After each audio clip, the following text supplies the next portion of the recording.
So it do kind of annoy me when people be like, oh, they not an actor, they on YouTube. And it's like, they're on YouTube, but they're an actor. You know what I'm saying? That's like someone like, they not an actor, they on Tubi. What you mean? That's a movie? And it's on Tubi. They're an actor. Like, what? You know what I'm saying? So I feel like people just sleep on YouTube, which disappoints me, because you have people on YouTube that are creating full-blown TV shows. Mm-hmm. You have people on YouTube dropping full-blown movies. Yeah. Like I'm talking the full movies, an hour and 20 long. I'm talking about they have a poster. Yes. They have a trailer.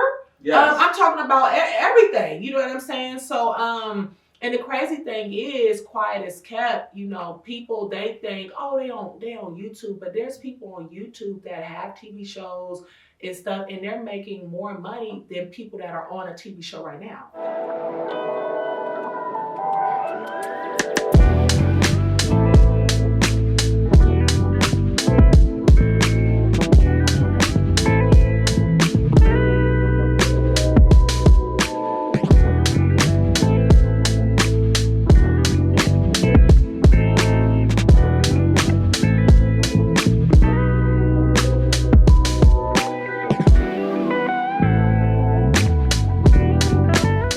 What's up, world?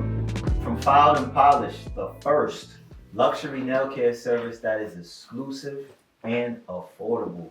I'm your host, T. Davis, and this is On the Top Coat, the show where we talk and just do nails. I'm excited. Today's guest is a superstar, heavy hitter, LA's finest. Making headways on all social media platforms, over 100 million views on YouTube, almost 500,000 subscribers. The one, the only, the critically acclaimed Miss Sade. What's up? How you doing? Thank you. What's up? What up, you guys? What's up? Thank you for having me. Come on, listen. Thank you. Thank you. Thank you. Oh my gosh, the hospitality is top tier. Wait, hold on. So I don't get no drink. You see? There you go. They got you with the water. Well, I couldn't get it in the glass though. You know what? You know what? We here. All right. I'm excited to be here. All right. How you feeling today? I'm feeling great. I'm in a really good mood. You straight? Yes. How you like New York? It's cold, right? It's cold. It's 30 degrees. So this is a little different for me. I usually don't do nothing lower than 70. For real? Yes. Oh yeah, we fortunate. Yeah, we fortunate. This is freezing, but I'm making do. How you like it though? It's smooth. It's smooth. Y'all accents and y'all lingo is interesting. Our accents is we don't got no accent. But yeah, you got a strong accent. Do we really? Strong accent, yes indeed. Nah, we don't got. All right, you know what? We gonna get to it. You know what I'm saying? It's New York thing. All right, you know what I'm saying? So, how does it feel to be a celebrity? Oh, I don't know if I'll call myself a celebrity. But I guess that's what the world sees me as. Because to me, I'm just Sade from Inglewood. But it feels interesting. I don't think I ever cared for the celebrity aspect. I just love acting. Okay. So every day that I get to do what I love, right. I'm just so thankful. Okay. And then people noticing me and appreciating me for my work is just the cherry on top. Mm-hmm. Yes. Mm-hmm. Yes. So how did you get into the whole acting thing? How did that become your thing? How did that become your niche, the thing that people know you for now? Okay, good question. Well, I always wanted to act. I knew I wanted to act when I was a kid. Okay. I feel like in I want to say 7th grade, I knew I wanted to act. Now, I didn't know I wanted to act like serious for the rest of my life, but I knew I love transforming, just becoming different characters, bringing things to life. And my parents, they paid for me to go to this acting school. It was really expensive, and I appreciate my parents so much. Yes, it was in like Beverly Hills. Oh. They drove, they took me every day. I was like, Mom, I need headshots. They paid for my headshots. So my parents, they were really supportive, but they didn't really know like the acting world. Right. So it was more like, well, you just tell us what you need and in any way we can help, we'll help. And so I was like, well, I know I need acting classes. I know I need headshots. Other than that, I didn't really know the other aspect, like agent, manager, and stuff like that. Okay. So after I took my acting classes and my headshots, I really didn't know like where to go from there. And then my grades started falling. And so when my grades started falling, my parents are like, no, you need to just focus on your education. Okay. And so after that, I really just focused on my education. It wasn't until after I graduated college where I was like, I really want to pursue acting. Okay. So once I graduated college, to make my mom happy, but shout out to you, Mom. Yeah, shout out to her. School. Yeah, just for you. But yeah, after that, I knew as soon as I graduated college that I wanted to pursue acting, and then I pursued it full force. Full force. Like I was like, I'm doing this every day. I don't care how. I want to connect with people. I just want to work. I'll work for free. I worked for free. I want to say for like 2 years. Before you started making money? Yeah, before that's a short time though. That's just... 2 years felt like a long time to me to work for free. What's up? You got people that still working for free right now. But I'm saying 2 years non-stop, the whole 2. I'm not saying off and on. I'm talking about a whole, not like, I'm not talking about here and there. I'm talking about like 2 whole years for free. Yeah. Okay. And so I kind of just spent those 2 years networking, building relationships, learning, because there's just so much to learn about the acting industry. Right. And the more I learned, the more connections I made. After that, I was like, I'm going to create my own YouTube. Okay. Yeah, because I was always featuring in a lot of my friends' YouTube. So that's really how it started. Right. They would have an idea. I would act in it, and then the videos would go viral. Okay. And from there, people started noticing me. They're like, yo, you're really good. And then a good friend of mine named is Big Ja. He was like, you need to create your own shit. And I was like, I don't know. This seemed like a lot of work. I was like, I think I just want to show up and just be in skits with you. You know what I'm saying? I'm like, I'm cool. He like, nah. He's like, you need to create your YouTube. You need to just fully do it. And then I went home, I thought about it, and I'm like, you know what? I need to create my own. And then from there, I just started to create my own lane. And I created my YouTube, and I got a writer, camera crew, editor, and started creating, and the rest is history. Nothing. You know, your story is a very unique one because you went through the preliminary journey, right? The whole acting school growing up, you know, traveling back and forth to Beverly Hills, right?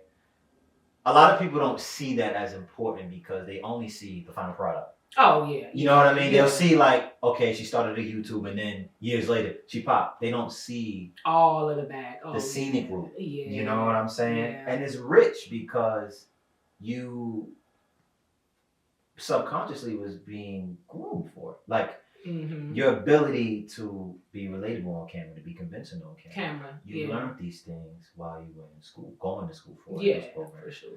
Why is it so? Why do you think that was, in hindsight, where you are now?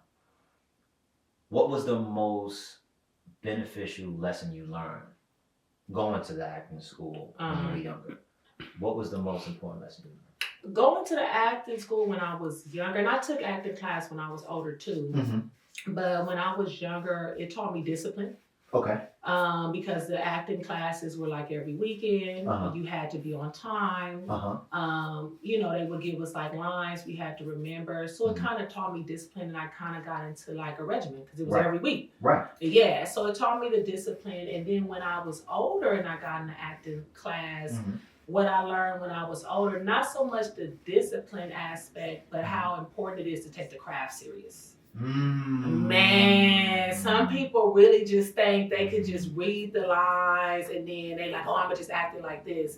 Nah, you really got to break down the script. You really got to become that character, understand why are they thinking this way? Why are they making the decisions they make? The emotion. So when I got older, I learned like, you got to really take this serious. Okay. Yeah. Because I'm not going to front, before acting class, I would just have fun with acting. Okay. So, but when I got older and I got into acting class, after acting class, it was like, oh, I'm having fun, but I got to take it way more serious. Right. Versus before, it was like, I'm just here to have fun.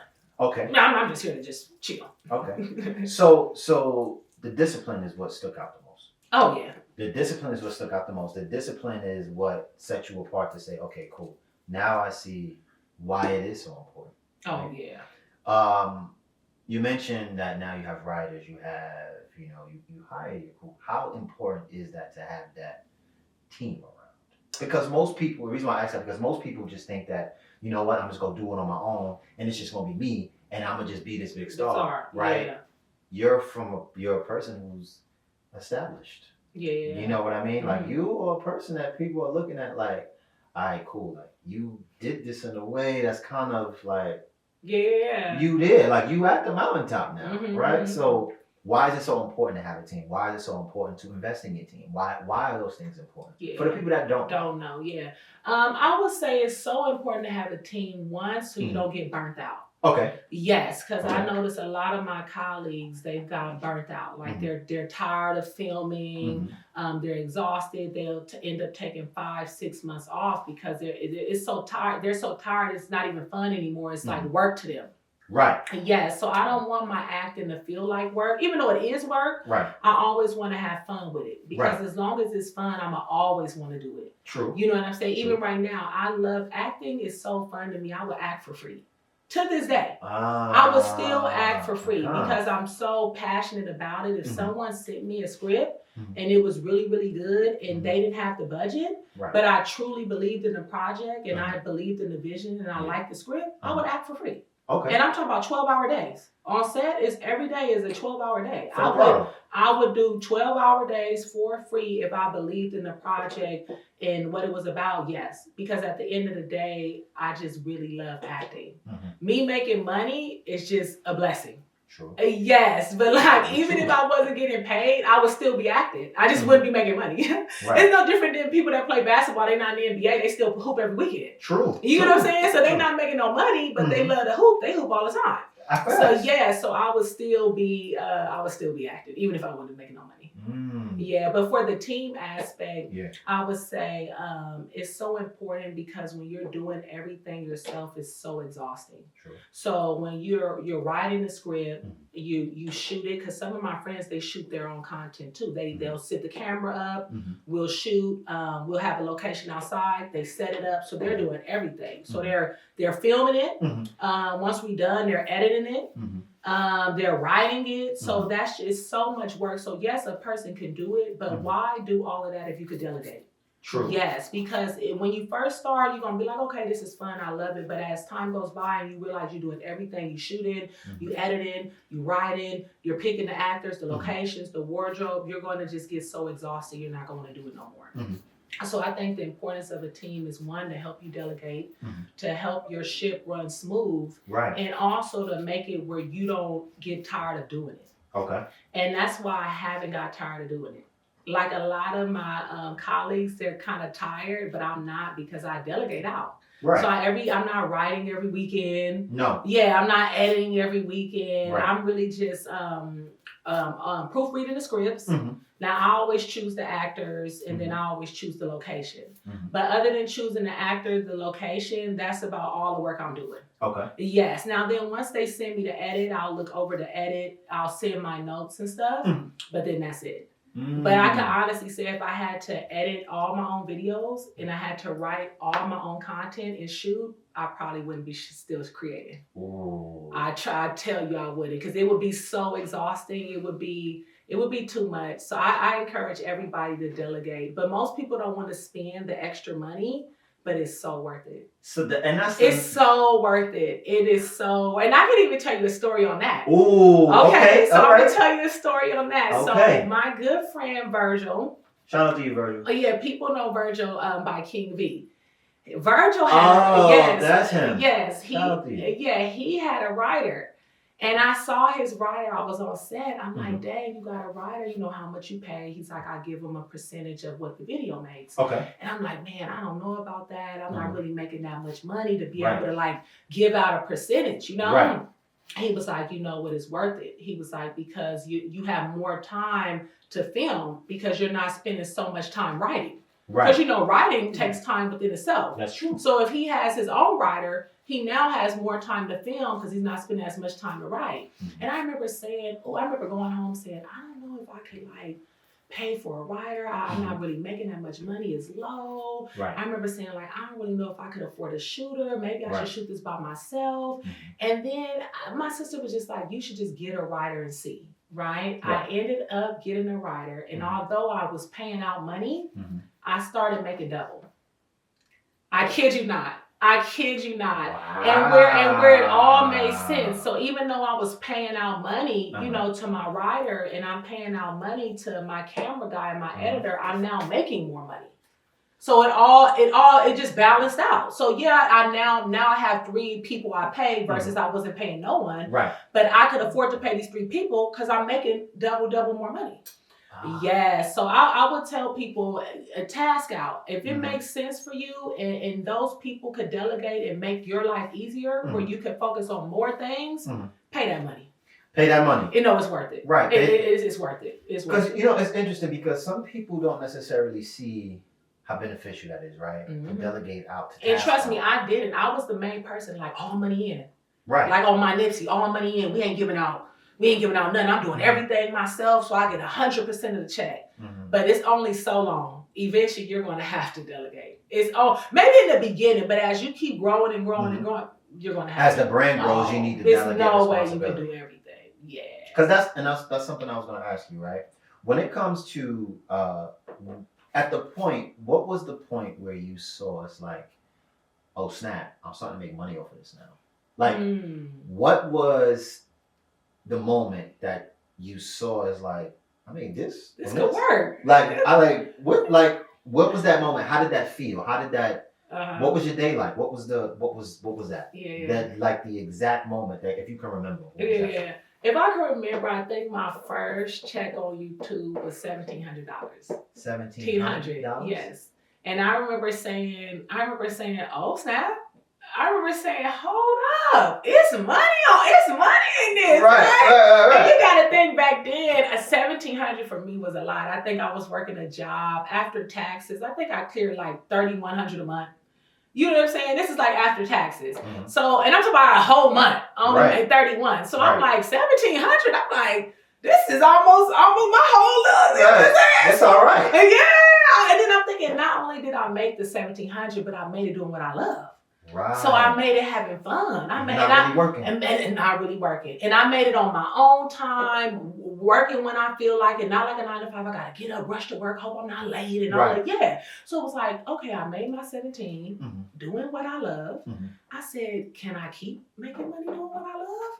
Because if I could keep making money doing what I love, then that's the ultimate goal. Like who don't want to keep making money doing what they love? Right. So yes, I made my $1,700 was my first check. Okay. Now mind you though, and I always like to tell people the backstory because like you said, people only see the top, right? So I love to tell my audience, y'all make sure y'all listen up. I was filming on YouTube for a straight year and didn't make any money. None. The journey. Yes. So don't think like, oh, you just get on YouTube and you just start making money. No, it truly is a process. You have to definitely be patient and you have to truly believe in yourself. You know what I'm saying? You have to believe in yourself because that's what's going to make you keep going when you're not seeing the money. Correct. You know what I'm saying? Because when you're not making no money, it's very discouraging. Because you're like, oh, okay, I need to make money. I got bills. I got a livelihood. I'm not making nothing. I've been at this for 3-4 months. I haven't made $1. Right. So yes, it's very discouraging. But one, if you believe in yourself, even though you're not making money, my belief in myself was so strong. I knew in time it would turn to money. Right. But I had to be patient to wait for that time. Right. Yes. So I was filming for a complete year. And I mean, I filmed every weekend for a year straight. I did not miss one weekend. Okay. So every weekend for a year straight, I posted on YouTube 3 times a week, every week for a year straight. I think I got monetized like my 8th month. In a year. Yeah. So it didn't come. It came. It didn't right. come. Okay. It's crazy because some people get monetized in a month. Sometimes. Some people say they get monetized in 3 months. So everybody's different. But for me, it took me a minute. Like I remember my friends was like, you still ain't monetized? I used to be feeling bad. Like, damn, am I not doing enough? You know what I'm saying? Right, but I have to tell myself patience. You know, like things are not overnight. Like Kobe didn't become the greatest player overnight. He's in the gym every day practicing. Yeah. And when you hear stories, people say he's the first to arrive and the last to leave. But that is why he's one of the greatest. You see what I'm saying? Yeah. And so I think I got monetized on my 8th month. Okay. And then I want to say at the 10th month, maybe going into the 11th month is when I made the 1,700. Okay. So it basically took me a whole year, you know, and that's a being consistent. That's not off and on. That's not me stopping and starting. This is every weekend, not missing a week, posting 3 times a week for a year straight. Okay. And so I got my first check was $1,700. Okay. The next month I went harder. The next month was $35. So when I saw the 35, I said, "Oh, I'm making the amount I make at my job. We in the game now." I said, "Oh, 35, talk to me nice." Right. Talk to me nice, you know? And I was super geeked up. You know, I was proud of little old me because I'm like, you know, I did this. You know what I'm saying? And then from there, each month just kept getting better and better.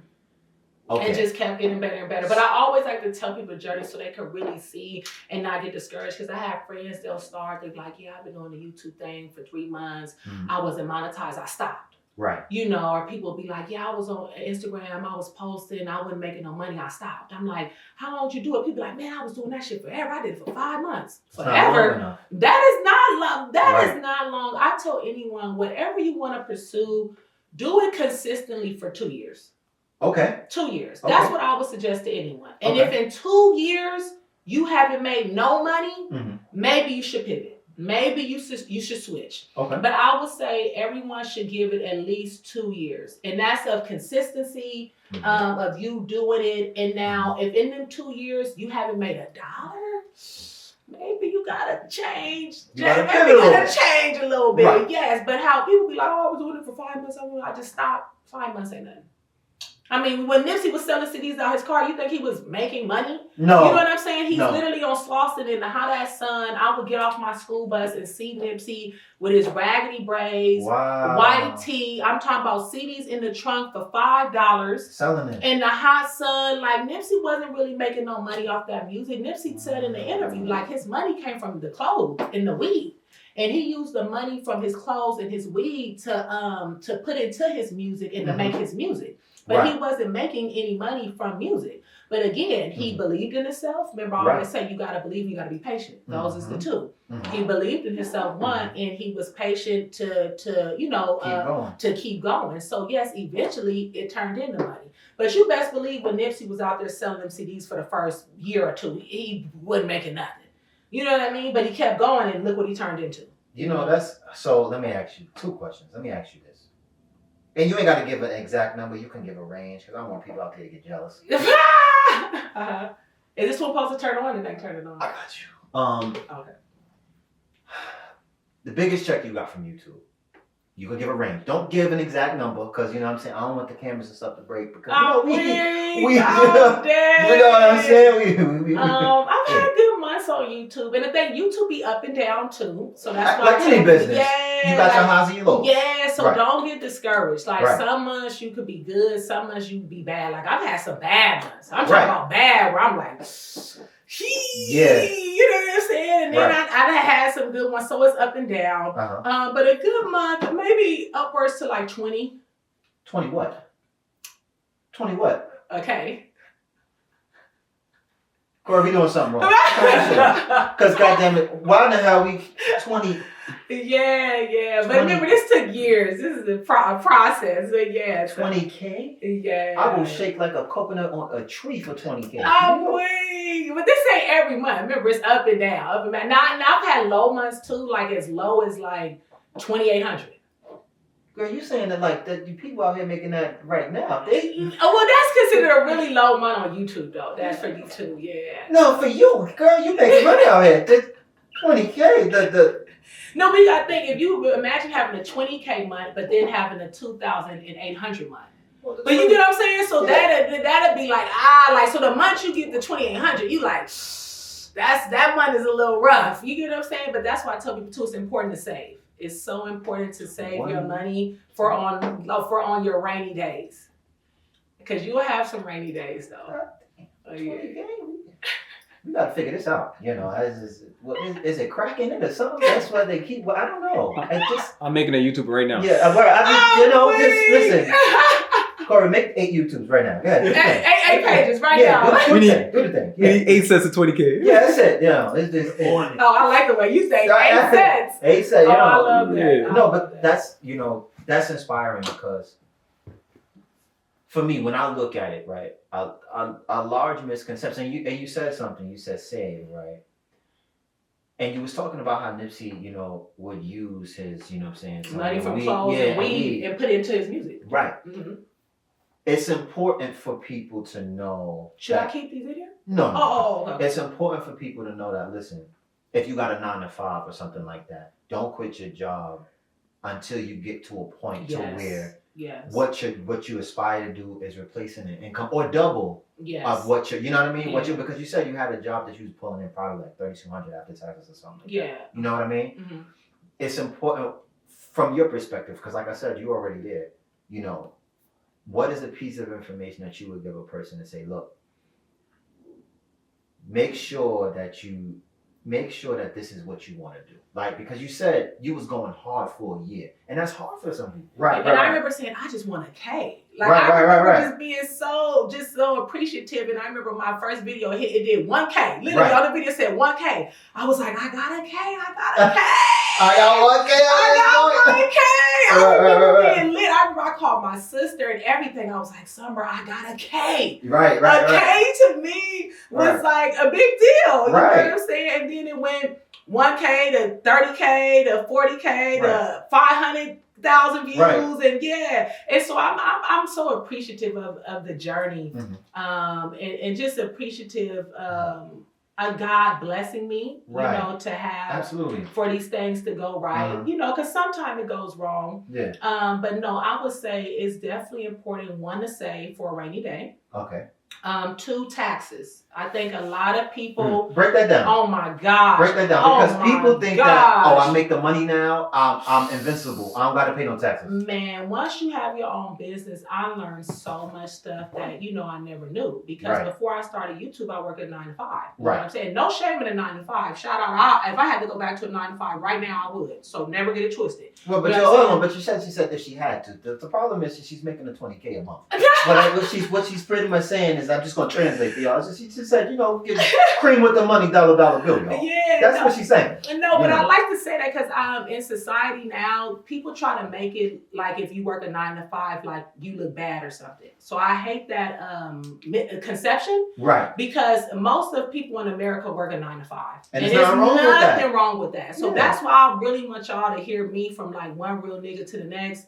Go to your job and be proud of it. Don't let social media make you think you're supposed to have 3-4 LLCs and be making 6 figures a year. Work your job. Get your guaranteed money. You know what I'm saying? Get your health, get your dental, do what you got to do to provide for your children and your livelihood. So shout out to a 9 to 5. I'm never knocking it. You know what I'm saying? Because society, I swear, I be feeling like they be trying to knock people that work 9 to 5s, and that's weird to me. That shit is weirdo energy to me. You know what I'm saying? Think, and not the segue into that, but where do you think that comes from? Like, I don't know. It's bizarre. I think it's real weirdo activity. It's almost like people be trying to make people feel bad for having a 9 to 5. And it's not a bad thing. Not at all. Because it's some 9 to 5. It's some 9 to 5 is making more money than some of these people that y'all admire. Real talk. Making a lot of money. So I think that's so. And what does this look like? All right, to cut you off. Because I've never seen nothing like this. Well, because we really does this. Here at Filed and Polished, we care. What is this like here? So what I'm doing on your nails is Gel X, right? Gel X. Yeah, Gel X. Oh, that's fancy. So what is that? So Gel X is just an all gel application. So we do a gel nail tip, the gel adhesive, and the UV light. It bonds everything together. So a lot of people, they should know this, but gel is traditionally harder than acrylic. Okay. It's just that you don't smell anything. Okay. It's a neater process, and you just cure it with the UV light. Oh. And that's why it's so on there now. Oh, yeah. Wow. No, I've never Yeah, I've never seen anything like Yeah, that. you That's know what I'm really saying? dope. And I love how I don't smell your acrylic. Yeah, because it's not acrylic. It's just straight gel, all gel. Oh, Yeah, so you don't okay. use what's the stuff that had a place stinking? So that's acrylic. So that's my monomer liquid. So my monomer liquid is what Oh. activates the gel powder, so it can become more malleable, so you can spread it on. So you don't even use acrylic. I can, Oh, okay. but for all intents and purposes, it's the Gel X is harder. It's gonna last longer. And it's a neater look. You don't smell anything. You ain't gotta walk out of here with a headache. You know what I'm saying? Yeah, So really, people should do this over acrylic. I mean, well, it's a preference thing. So acrylic is more popular. Okay. It's because people have been doing it longer, right? Okay. It's more popular, but it lasts just as long if applied properly. All in application, and it's all about what you want to use. Because a lot of people don't know dip and acrylic is the same thing. Like when people dip powder, dip their nail in it, it's acrylic. That's acrylic powder. It's just that you're not using a monomer liquid to smell anything. That's all.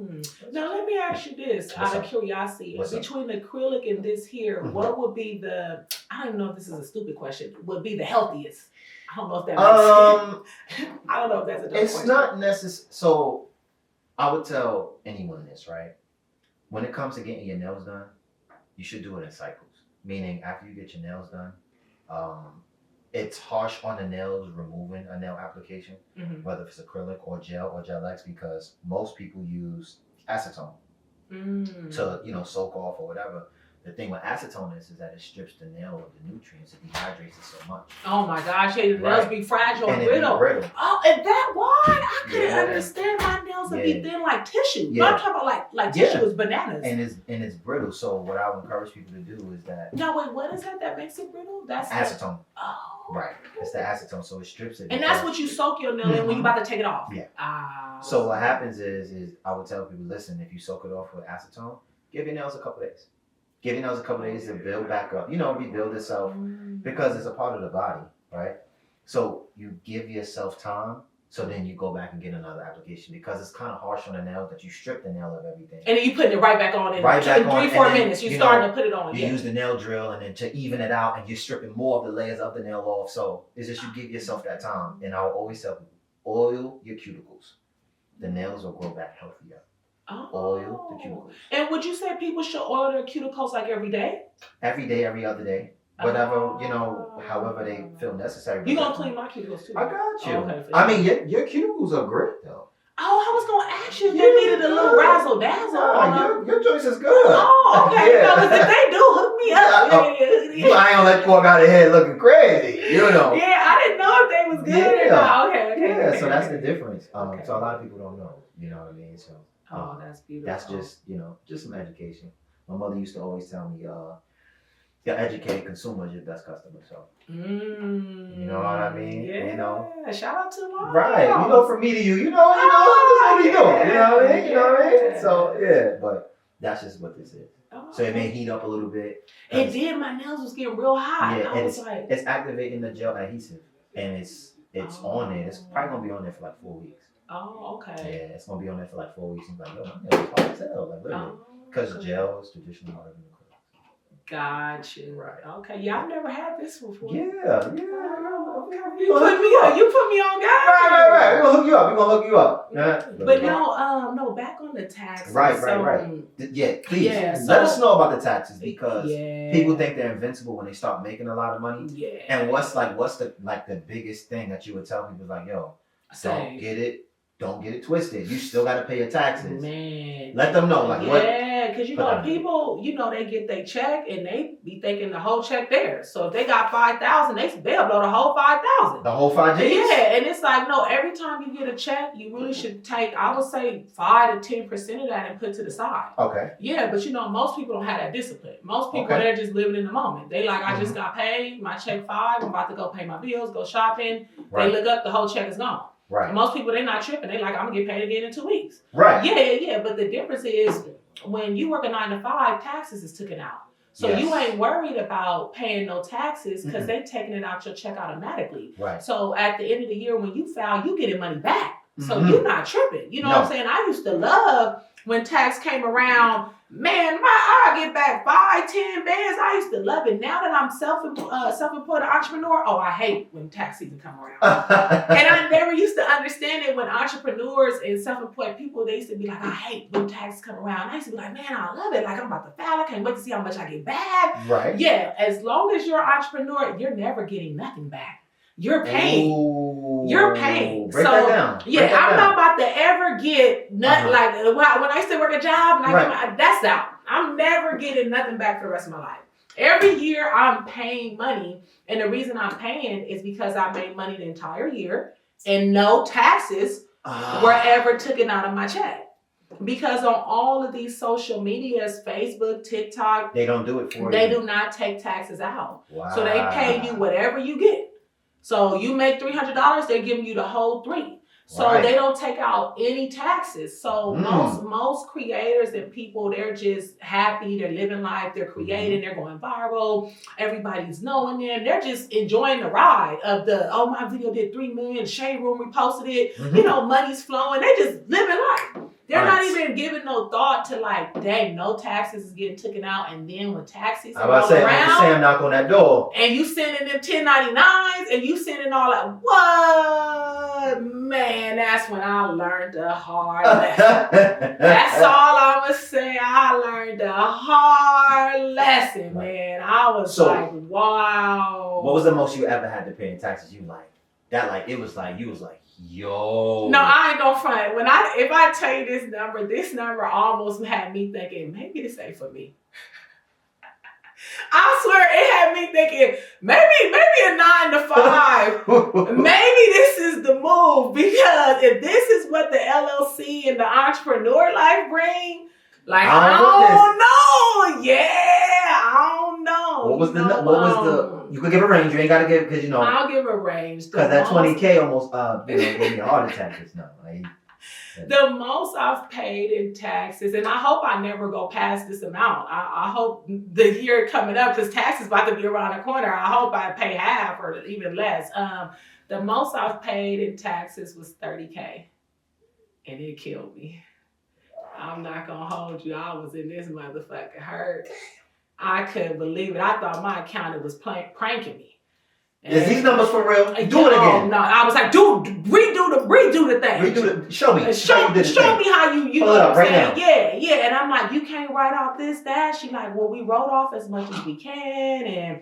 And when she said $30K, I'm like, you gotta be shitting me. You know what I'm saying? And you had to pay at one time. Or you can make monthly payments. But I mean, either way, they gonna take their money. Oh yeah, yeah. So you could either pay it all at once or you could pay monthly payments. But I just so crazy, and even that was like almost like a full circle moment, because I was thinking, I remember when I barely made $30K a year. Right. A year, barely made $30K a year, and I paid $30K in taxes. So at the same time, I was mad, but I also had to appreciate the journey. Right. Because look at where I came. Do you get what I'm saying? So just imagine, I went from making $30K a year to paying that in taxes. So imagine what I cleared that year. Oh no, we ain't gonna ask you that. Yeah, you get what I'm saying? So, I ain't gonna. So it was definitely a full circle moment, but it also showed me like, whoa, you really gotta save your money.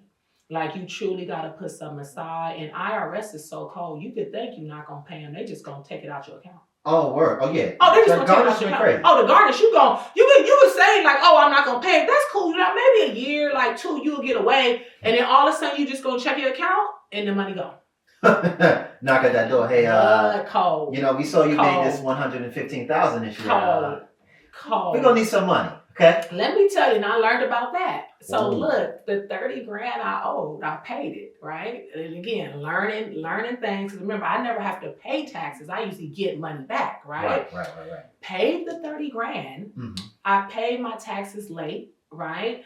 And I only paid them like a month late, maybe 3 months late, because I was trying to figure out what's going on. The fucking $30K. I was just trying to figure out, do I really got to pay this? How does this everything? I'm learning, I end up paying the money.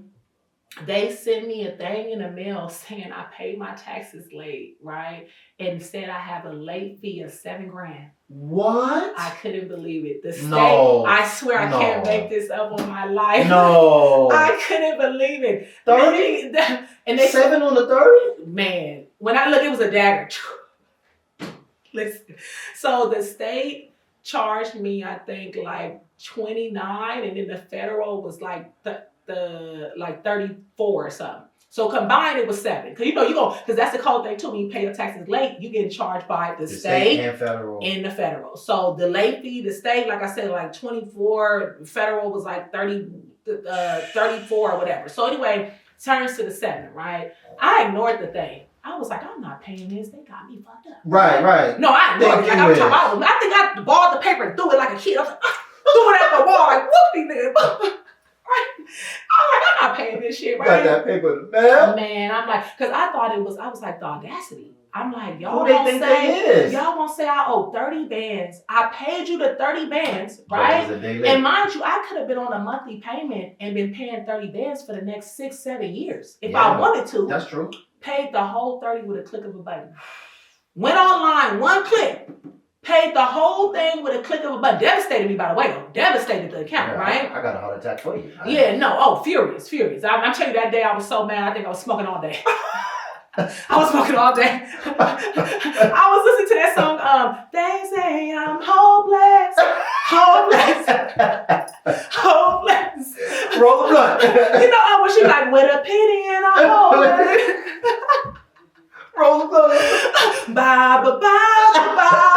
Oh man, I think I had that song on repeat, right? No, devastated, right? And there's something about the hook where she like, with a pity and a hopeless. Right, no, so boom, devastated, paid it with a click of a button.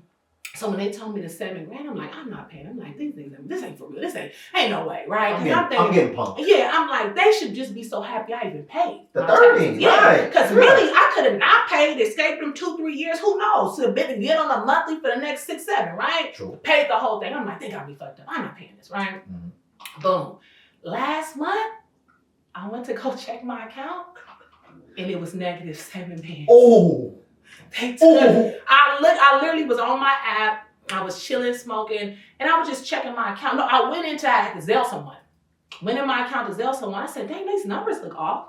I said, what's going on? Why these numbers? I said, how much stuff have I brought this month? Right? Mm-hmm. I'm like, dang, this look off. I look. I didn't buy that much Gucci. It's like IRS withdrawal, 7 bands, right? But then it said pending.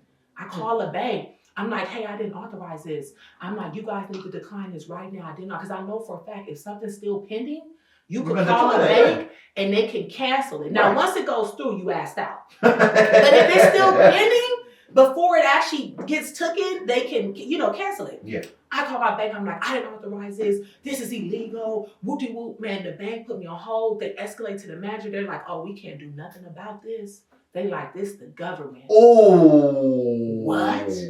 Oh. What? They said we can't do nothing. They said we can't stop this payment. We can't reverse it. They said this is the government. They can do what they want. Hot. Learn something new too. I'm about to say I didn't even know the bank. I thought the bank was gonna reverse my shit. You know what I'm saying? And I'm on the phone horse's mouth. I'm like, I didn't authorize this. I'm like, this is fraud. I said everything. I was trying to. This is absurd.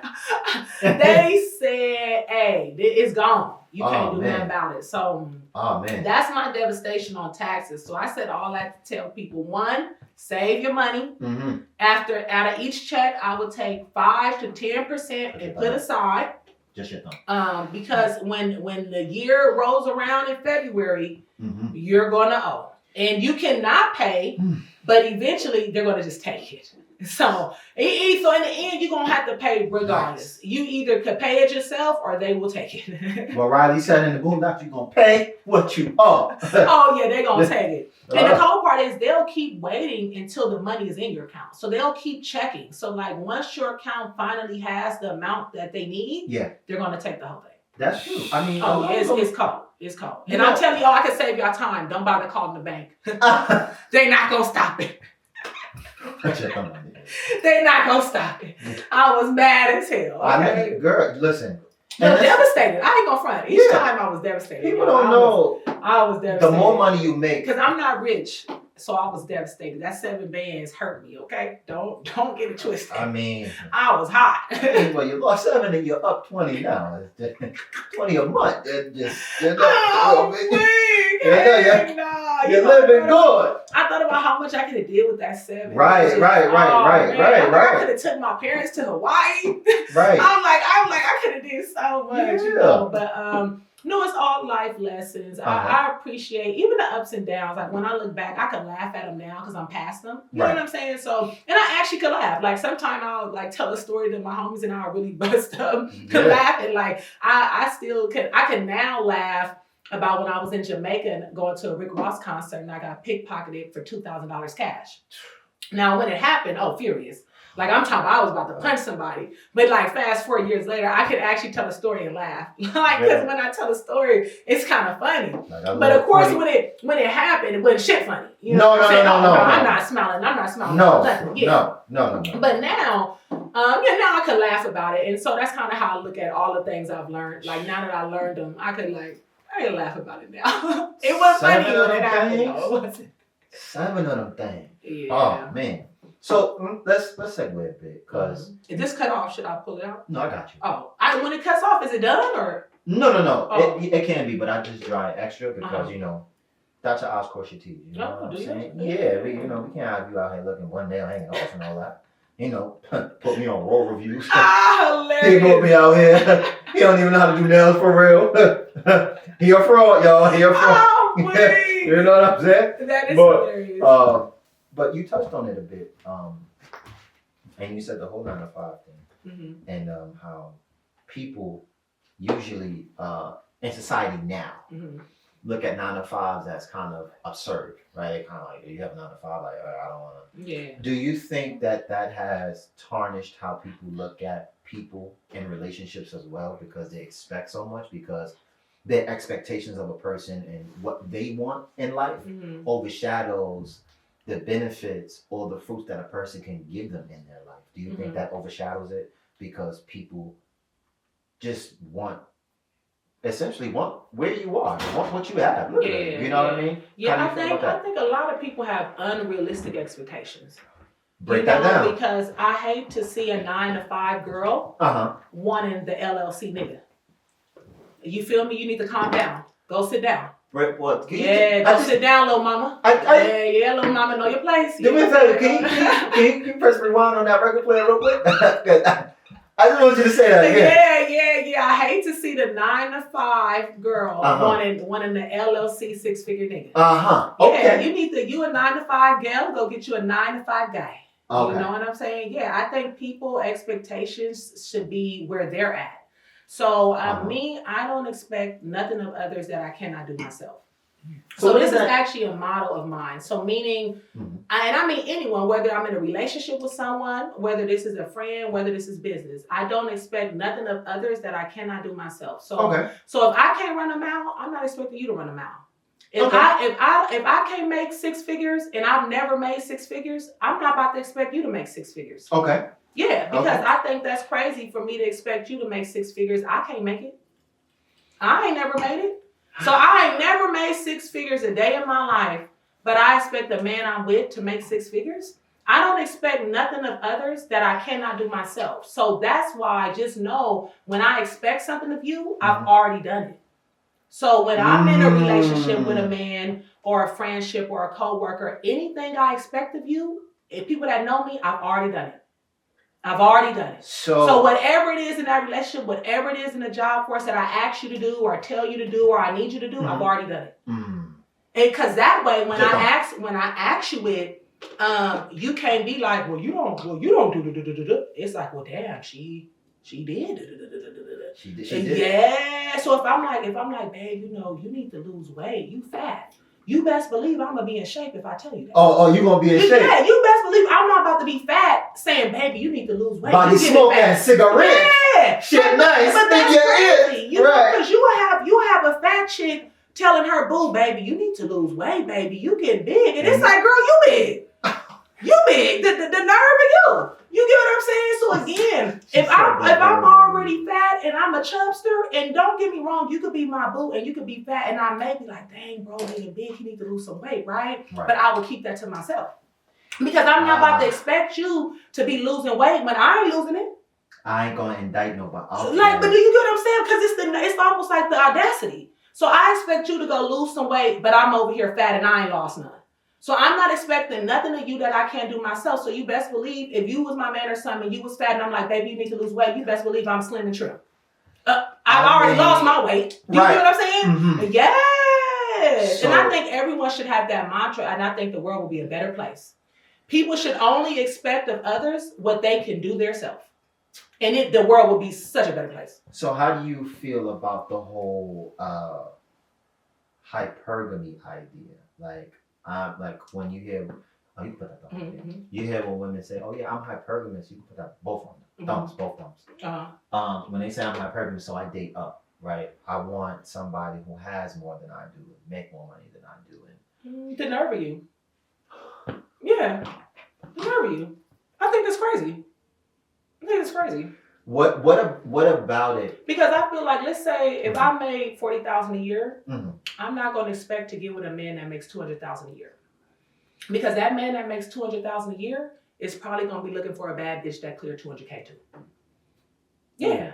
Yeah. Like okay. that $200K nigga is probably not going to be even looking for the $30K chick. You know mm-hmm. what I'm saying? Mm-hmm. But he may end up getting with her because she look good. Okay. But who knows if he's going to keep her? Yeah, those are two different things. You see what I'm saying? You have a millionaire may take down a bad bitch on EDD. Because she's just a bad bitch. I mean... But that don't mean he's going to keep her. Do you know what I'm saying? That doesn't mean he's bringing her on the red carpet and he's bringing her over at Thanksgiving. You see what I'm saying? So those is two different things. But mm-hmm. 9 times out of 10, that millionaire nigga want a billionaire bitch. I don't know no millionaire nigga just with a broke bitch. Like, they going to have some type of motion. Well, yeah, when she with him, she ain't broke no more. You know. True. You know, but they going to have some, I'm telling you, most men that are of that stature, when we talk about millions on millions, yeah.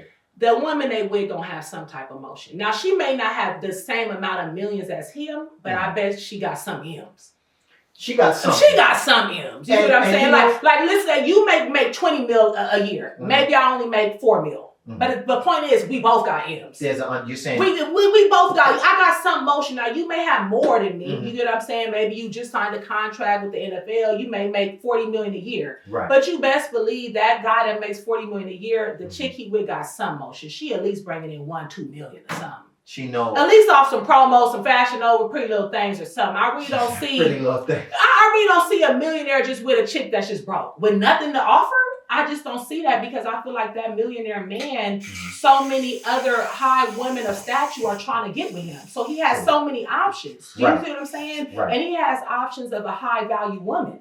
You get what I'm saying? Because most high value men also attract a high value woman. And what is, and to your definition, right? Mm-hmm. Because you hear this term, high value woman, all over the internet, right? Mm-hmm. Every you look left and you look right. Oh yeah, I'm a high value. You hear women say, I'm a high value woman.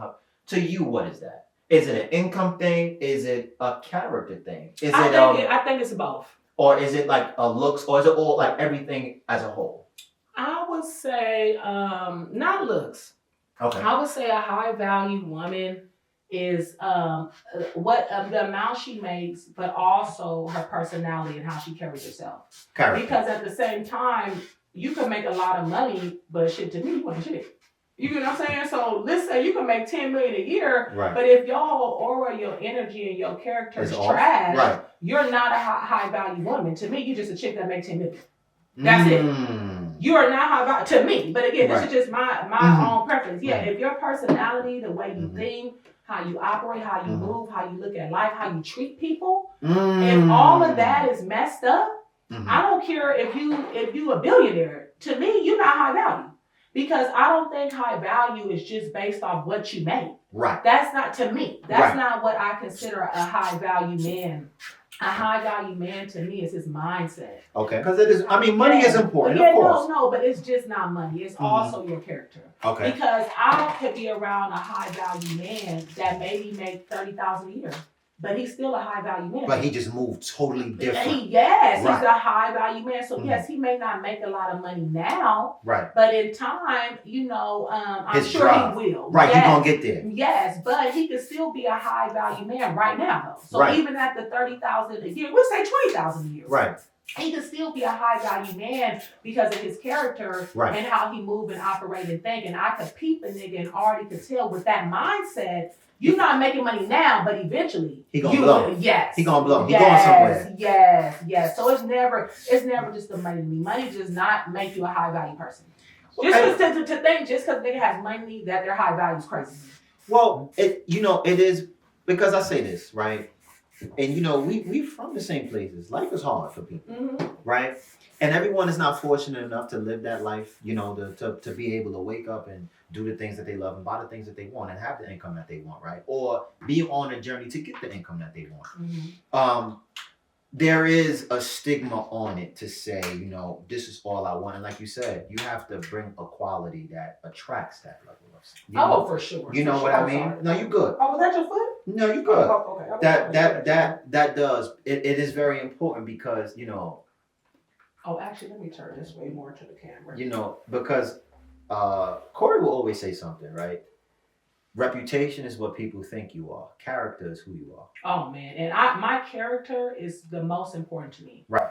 And now second would be reputation. Right. Oh, but my character is coming before reputation any day of the week. Yes. Oh yeah, my character is what I want people to know me for and love me for, you know. And then of course what I do in terms of like acting and stuff, if they appreciate that and respect it, that's great too. But before the work, I want you to respect me as a person. Absolutely. First and foremost. People first. Yeah, first and foremost. You know what I mean? And I think that's important. I think the world, just my perspective, I think the world has kind of gotten away from that because we take a look at all the aesthetics that surround the person and worship the things that they can acquire as opposed to just appreciating a person of who they are. Oh yeah. You know and that aesthetic shit, it only goes so far. Because I've been around men that had aesthetics, they got the mansion, the Lambos, all of that, but the character's trash. I don't even care to be around them. It's been times I left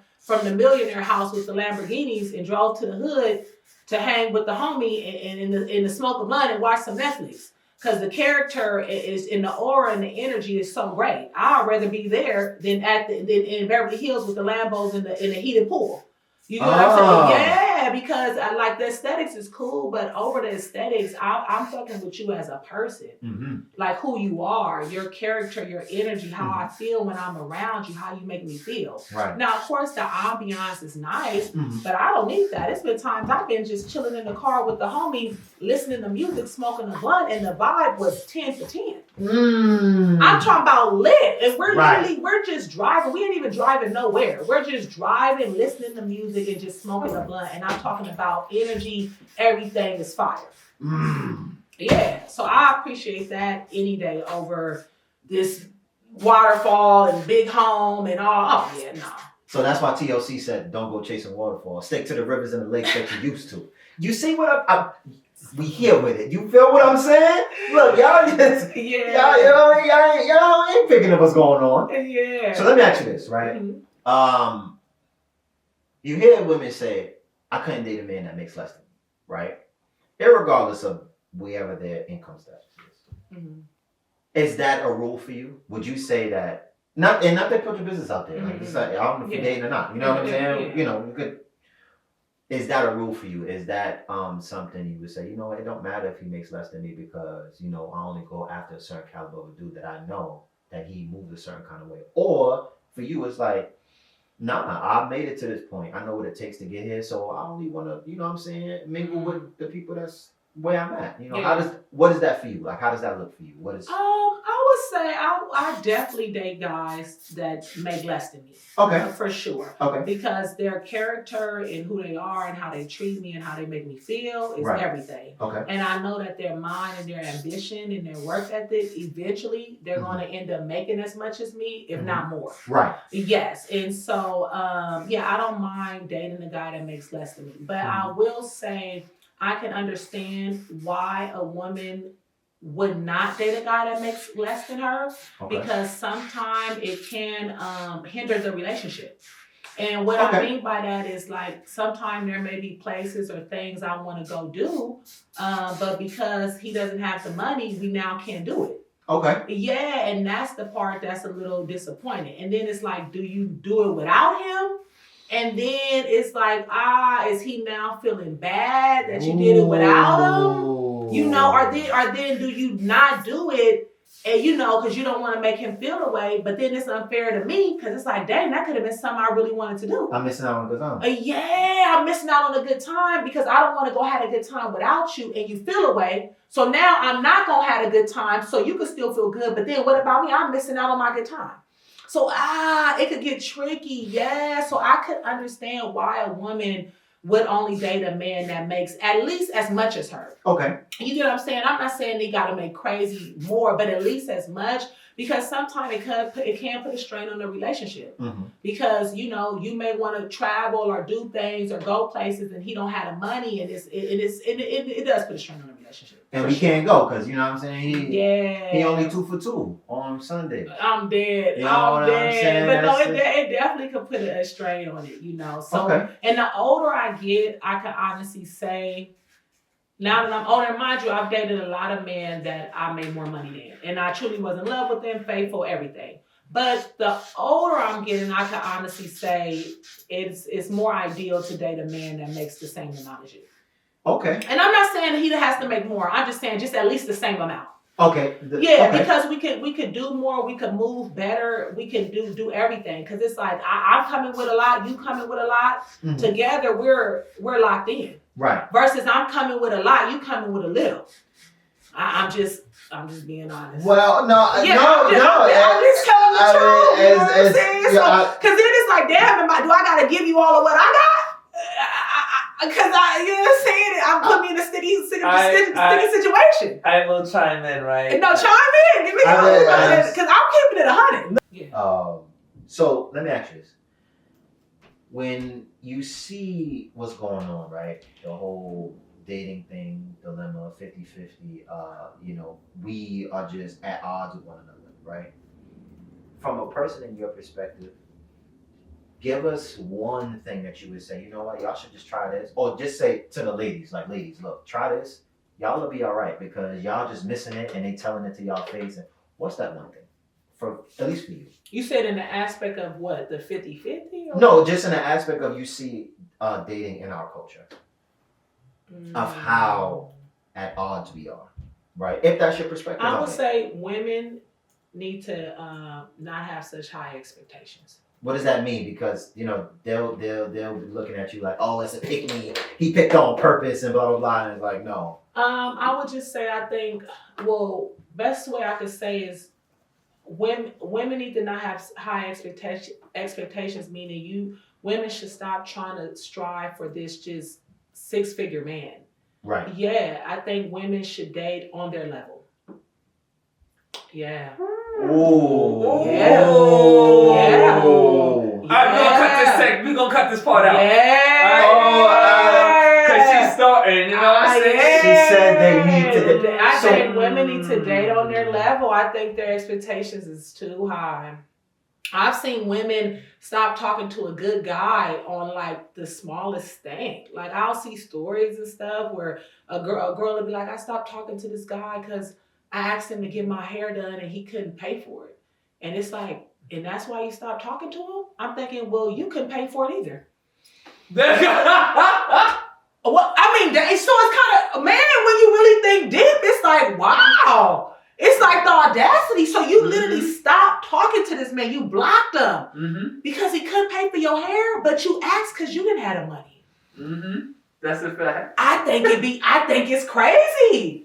That's the best advice. I think women should date on their level. And again, this all ties back in love how it came back full circle. Look at that, right? Look, I love this. Look, remember what I said in the beginning. You should never expect from others what you can't do yourself. That's a fact. So that girl shouldn't have got mad that her nigga couldn't pay for her hair because she couldn't do it herself. You see what I'm saying? That's a fact. So now if she had money to pay for her hair and then he couldn't, that's different because she can pay for her hair. Remember I said, don't expect others of what you can't do yourself.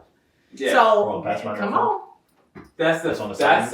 Come on. That's a fact. Come on. I be hearing stuff. I'm like, wow, this is crazy. Like, and I mean, the chick would be mad. Like, I can't believe he didn't have no money to pay for my hair. He said he don't get paid until next week. But you don't get paid till next week. So you don't got money for your hair. I mean, make it make sense. I'm just. No. Hey, you know, but you got it, little mama. You know what I'm saying? I think You got it, little I mama. think You know, I think the ladies are youth, like their youth and beauty allows them to get just off of youth and beauty itself. They get short-term gains, and I think some girls get conditioned where they believe that those gains is always going to be around because they have youth and beauty, and they're not aware that not as dudes mature, standards mature. I love that. And so, you know, it bothers them because they don't understand why all of a sudden, and it sounds crazy, but why? That look good, right? That look I good. was like, damn. Boy, that's because you got a camera on the nail too? Oh, yeah, let them see the sauce. I didn't know if it was just on us. So I was like, y'all, we got a camera on the sauce. Okay. Yeah. Like they can see close up what you're doing? Oh, okay. Yeah, talk to them. Yeah. Talk to them. Look. Fouled and polished. Y'all get into it, man. You get into it now. Yeah. Okay. What was you saying, Corey? My bad, man. No, all right. I got a question after this, but I do think they get conditioned in terms of why I have to earn something that has been given before. And see now, say if a man did that before and that was beautiful of him, but you can't expect what one guy did for every guy to do. That's selfish. I will say Like, that you know I what I'm don't saying? know if it was It's like- genuine to begin with. They just knew they could get it in some circumstances. But I'm saying, even that guy that paid for that hair or did that, just because he did that, you can't now expect that from every guy. That's unfair. That is true. You know what I'm saying? So if you with a girl and for your birthday, let's say she take you to Jamaica and spend 5 bands in a week. Every girl you get with, you think they're gonna take you out the country and spend 5 bands? No. Yeah. You get what I'm saying? So because she did that, is that now your expectation? Do you get what I'm saying? It's like, no, that's just that girl you was with that did that nice gesture. But because that girl did that nice gesture, you can't now be like, well, shit, every girl for my birthday, my last chick took me out the country. You know what I'm saying? She took me to Turks and Caicos. So, baby, you got to go bigger than that. It's like, nah, that was her. This is a whole new girl. You can't expect, and if your new girl can't do that, that don't necessarily mean you should break up with her. Because she could still be a really good girl. Yeah. Just like that girl that broke up with the guy because he couldn't pay to get her hair done because he didn't get paid the next week. That could be a really great guy. Yeah. Yeah. Like a really great guy that maybe would treat her really good. Faithful, godly. You know what I'm saying? So just because one person did something good for me, I'm not going to put that expectation on everybody. That's crazy. I'm going to put that expectation on everybody? No, that's crazy. That's crazy to expect that. Yeah, nah. I'm a realist. I think people be living in La La Land. You know what I'm saying? When you said Davey Delulu? Delusional.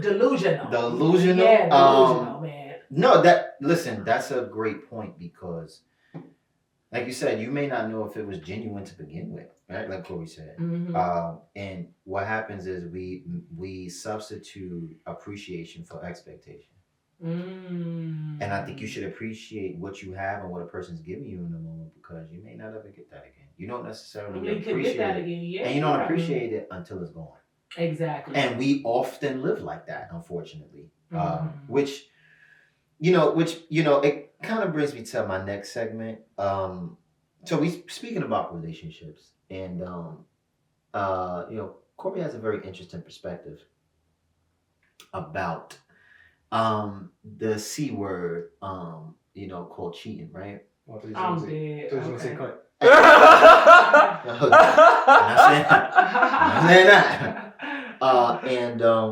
Cory's perspective is cheating isn't the top 5 worst things that you could do to a woman in a relationship.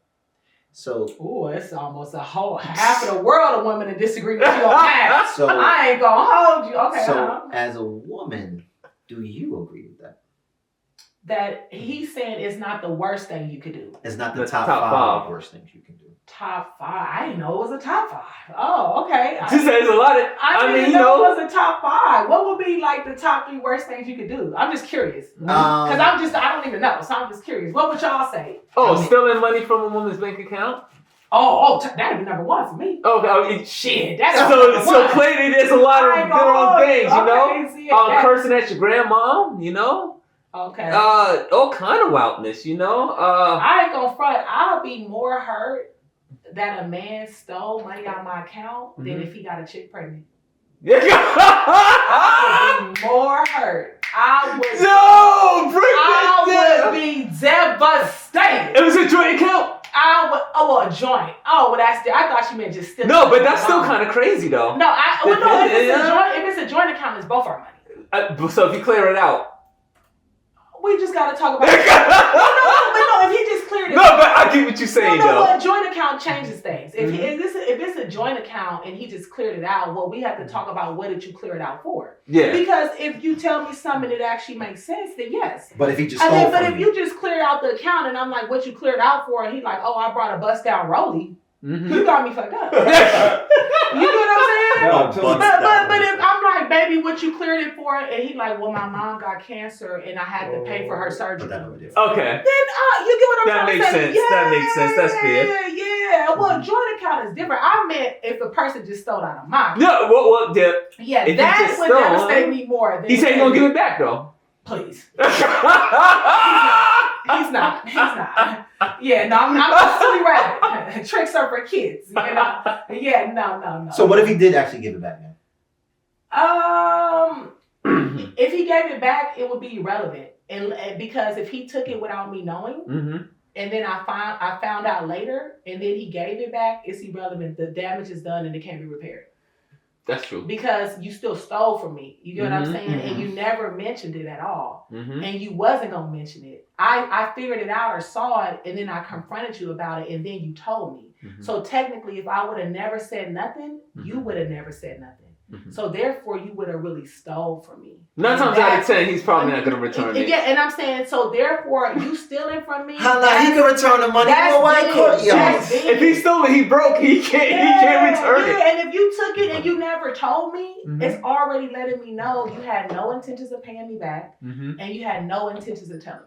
Yeah. And not only that, you was hoping I never noticed. And to think you was gonna look at me and smile in my face every day, knowing you stole from me, that's outlandish.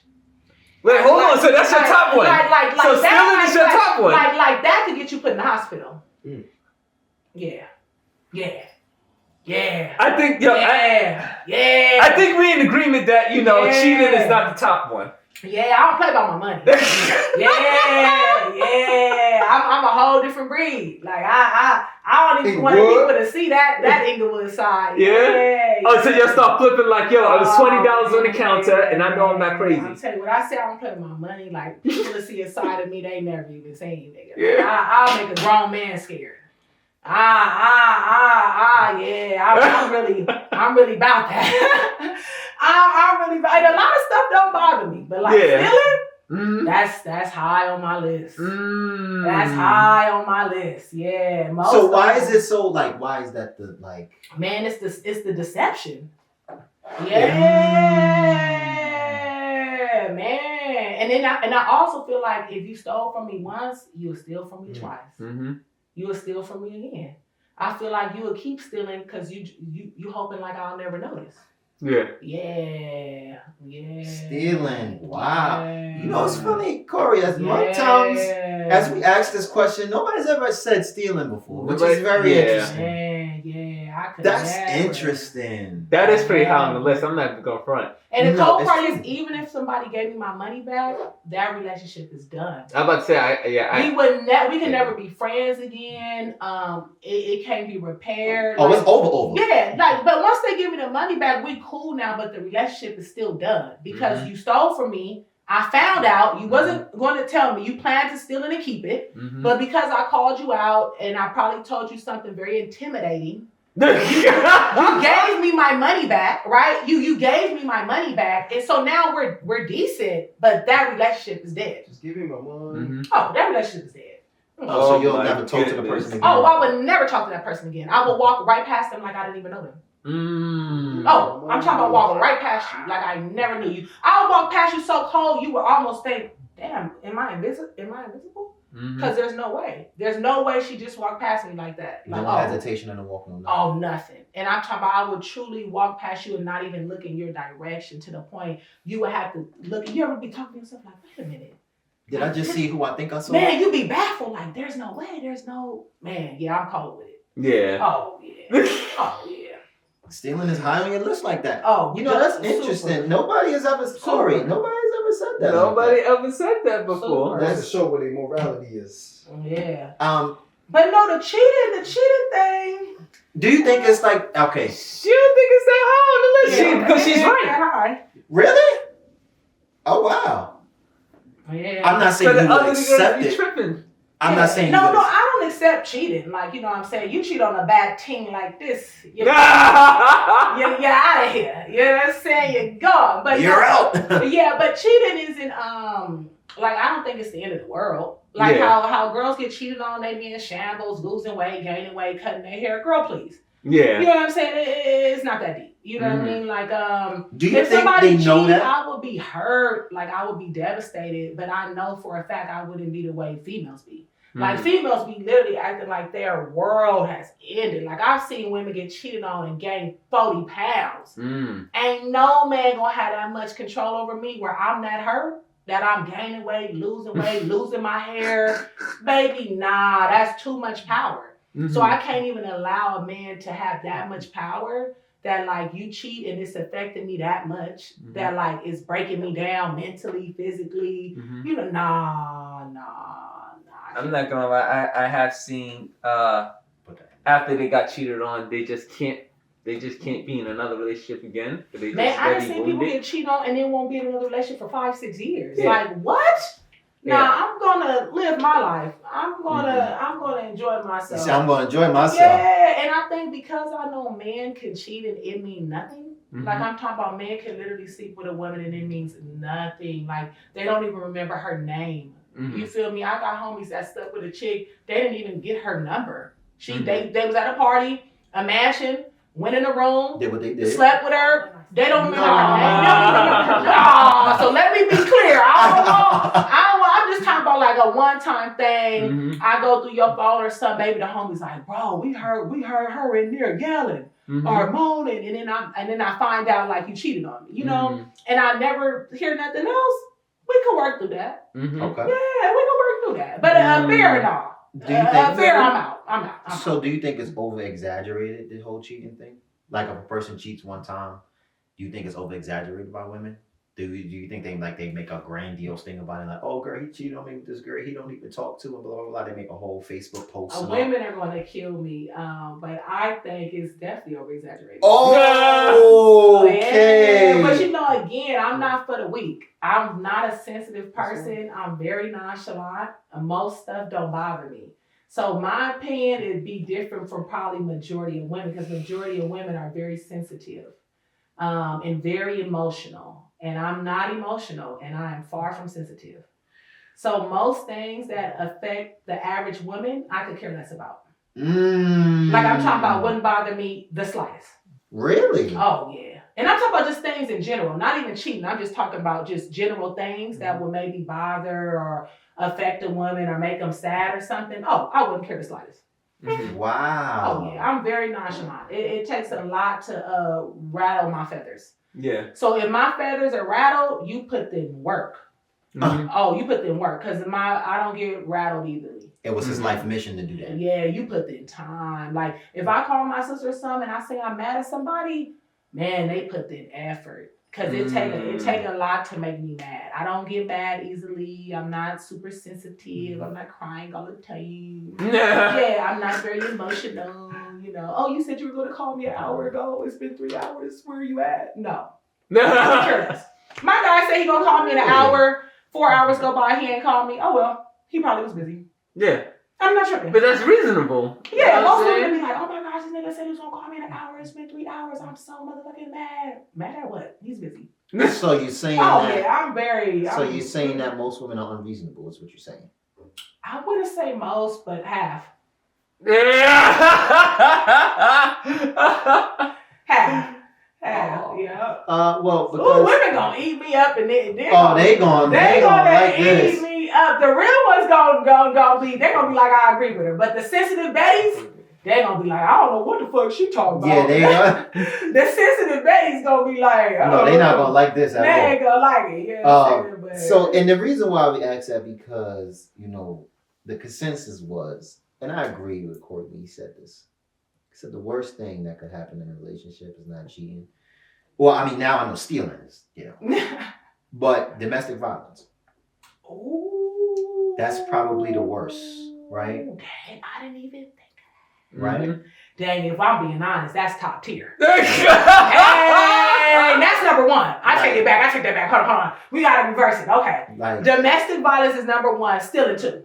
Yeah. Like- Wait, hold on. Stealing is two for me. What's the rest of the list? domestic violence is number one. And third, having a baby on me. I'll knock your teeth out your mouth. You got me fucked up. That was be my three. Yeah. All three of them, I'm leaving you before you could blink. I'm gone. If domestic violence, and domestic is one for me. Stealing two, and third, having a baby, I'm gone. Before you turn, I'm down the street. I'm Jetsons. Remember the Jetsons? Right. I'm out of here. Right. All you're gonna get is a scent of my perfume in the wind. That was I'm out of here. that was the first thing. The second thing was Dang, I was slipping. How could I not forget about domestic the second one was emotional abusive, verbally emotional abusive, right? Oh. A man that's emotionally abusive, Dang. verbally abusive. Yeah, the verbally abusive is deep because they try to justify it because they don't hit you. Right. But it's like, nah, you basically hit me with your words. Yeah. Nah. That's verbal abuse is real. no, it's a real thing. No, it's a real thing. That's a real thing. And the third one is sexual abuse. Like your man is literally quote unquote, raping you at home. Dang, y'all minds go dark. I didn't even think of this stuff. Like, when you asked me, I didn't even think of this stuff. Yeah. You know what? You want to know the stuff I thought about? I thought about like cheating. Right. Maybe a guy online like embarrassing a girl because maybe he talking about her. Mm-hmm. Like that was the stuff I was thinking. Oh, y'all went dark. Sheesh. Well, hold on. If we're talking about sexual abuse, that may be one. Damn. Hold on. I gotta flip my shit and reverse it then. You know what I Yeah, mean? sexual abuse would be one, and then domestic abuse would be second. Okay. Because clearly sexual abuse is worse than domestic abuse. Yes. You know what I'm saying? I mean, both of them are tragic. You know, but if I had to choose, I'd rather you punch me in my eye than sexually abuse me. Yeah. But I don't want neither. Yeah. You know what I'm saying? But I'm saying if I had to choose the level of which is worse, of course, sexual abuse, that's self-explanatory. So that'd be one. And then domestic would be second. And then stealing third. And then the baby fourth. Right? Because So wait, what's y'all five? I'm scared to hear it. I don't even know if I want to hear y'all five. What's y'all five? the fourth is, and most women, most of them when they hear this, they're like, but they haven't really been in that dynamic, or they have and they just give so many consensus for it. The fourth is if he's broke. Oh, I forgot that. Oh my gosh, y'all keep changing my list. Wow. Both Wait, of these what? broke. What is your fifth? Oh my gosh. The fifth one? Dun dun dun. The fifth one Dun, is dun, dun. What's the fifth? if he's a bitch, literally. Oh, y'all going hard on the boulevard. He's a Wow. bitch. I mean, because think Now about it. these are women's or y'all's? These are women's top five, or these No. are just in general people's top five? No, it's the top five that Cory and I came up with because Wow. what's- Our top five was dark. because what's highlighted the most is the whole cheating thing. Like Mhm. cheating is the worst, and men are horrible for cheating, and it's just Oh like, yeah, well when you put them top five, cheating looked like crumbs. like Yes. you know what I'm Cheating saying? is Apparently, it's not even top 6 no more because now Stealing is up. I didn't know. Yeah, I you know what I'm saying? like- So it's not even 6. Yeah, no, if them the top five, then to start off like what you said, Yeah. dare I say it, you're right. Cheating is not the biggest thing. With the options you gave, it's not the biggest thing. No, because it's what's. But I love how you broke that down because when you first said is cheating the biggest thing, when just hearing that, most women will just say yes. Mm-hmm. But then once you name all those other things, then women will go, oh, well, it's not the biggest thing. Yeah. But most women aren't even thinking of all the things you said. You get what I'm saying? Because, I mean, thankfully and prayerfully, I hope most women don't go through any of those. Right. You see what I'm saying? So their mind, if you would say is cheating the biggest thing in a relationship, most women go, yes. They'll answer the question quick, yes. Off the rip. But then if you go, well, what about out of these 5? Then they'll go, oh, well, no, it's not that big. Yeah. They're going to be like, oh, well, shit, this shit almost look like crumbs then. Right. Real. A nigga cheating on me is crumbs compared to a person beating me up every day. Mm-hmm. Yeah, baby, please go cheat on me. Maybe I can patch my eye up. Go sleep around so I can go put some makeup and get myself together. You said, let me get it together, but and the reason why, you know, dang, that was interesting. Because that was deep. Because the reason, and we ask these questions is, well, that question in particular, because most people operate on the auspices of that. The auspices of is cheating is the worst thing and men are horrible, but it's just like, have you ever been with a man that was physically abusive to you? You dig what I'm saying? And what's so interesting is this: most of those situations happen more often than people want to give it credit for. Wow. And light went off, is it good? We can put it back. I got you. Oh, okay. I be thinking it's gonna start on its own. Okay, most of those situations happen more often than people want to give credit for. It's just they don't just get reported as much. Wow. And now, again, I'm not the one to say, oh yeah, blow the whistle on everybody and listen, because that's terrible, right? No one should be going through any of those things. Yeah. I would hope nobody going through neither of the 5. Yeah, right. Yeah, so it's just a different perspective because that's highlighted so much. And oftentimes, because it's like almost they only talk about cheating almost as if it ain't nothing else. Right. And inside the thing, And oftentimes men are often demonized for cheating on somebody.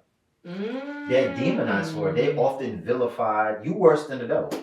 Dang. You worse than the devil. Oh yeah, he did this, girl. Yo, he's horrible. Don't these niggas, and it's just like, wait, hold on.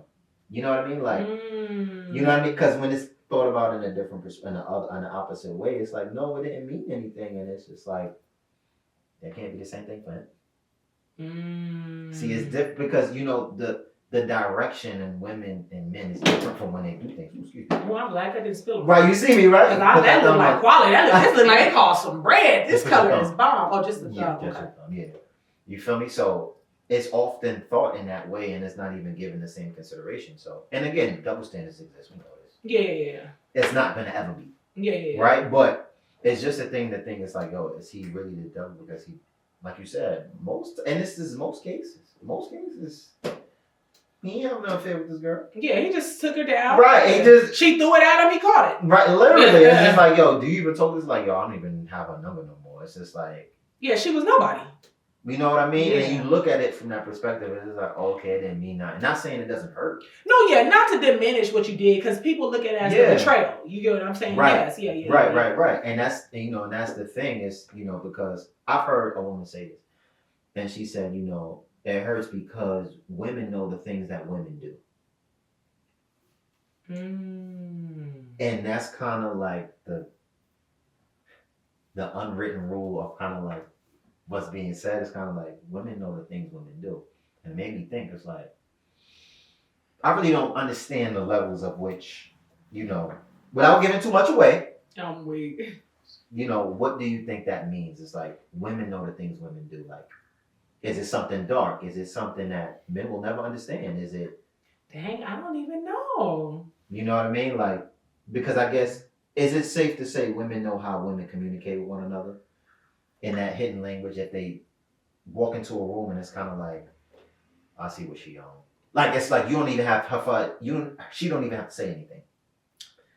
You kind of sense that because it's like you're a woman.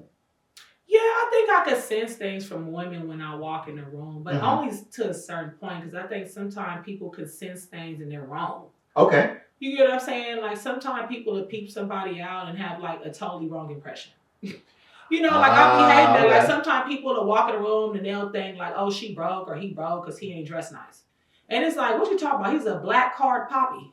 You know what I'm saying? But like they judging you on your clothes or, Mhm. you know, I just hate that. Or sometimes people will see a person talk and then they start thinking like, oh, they ghetto, they ain't got a college degree, they talk with broken grammar, they're not educated. And it's like, what? That person can have a doctorate degree. Not knowing they got a PhD, Yeah, right? but they just talk however they talk. Do you get what I'm saying? Yeah. So sometimes people see people and I think they just assume stuff a little too fast. Right.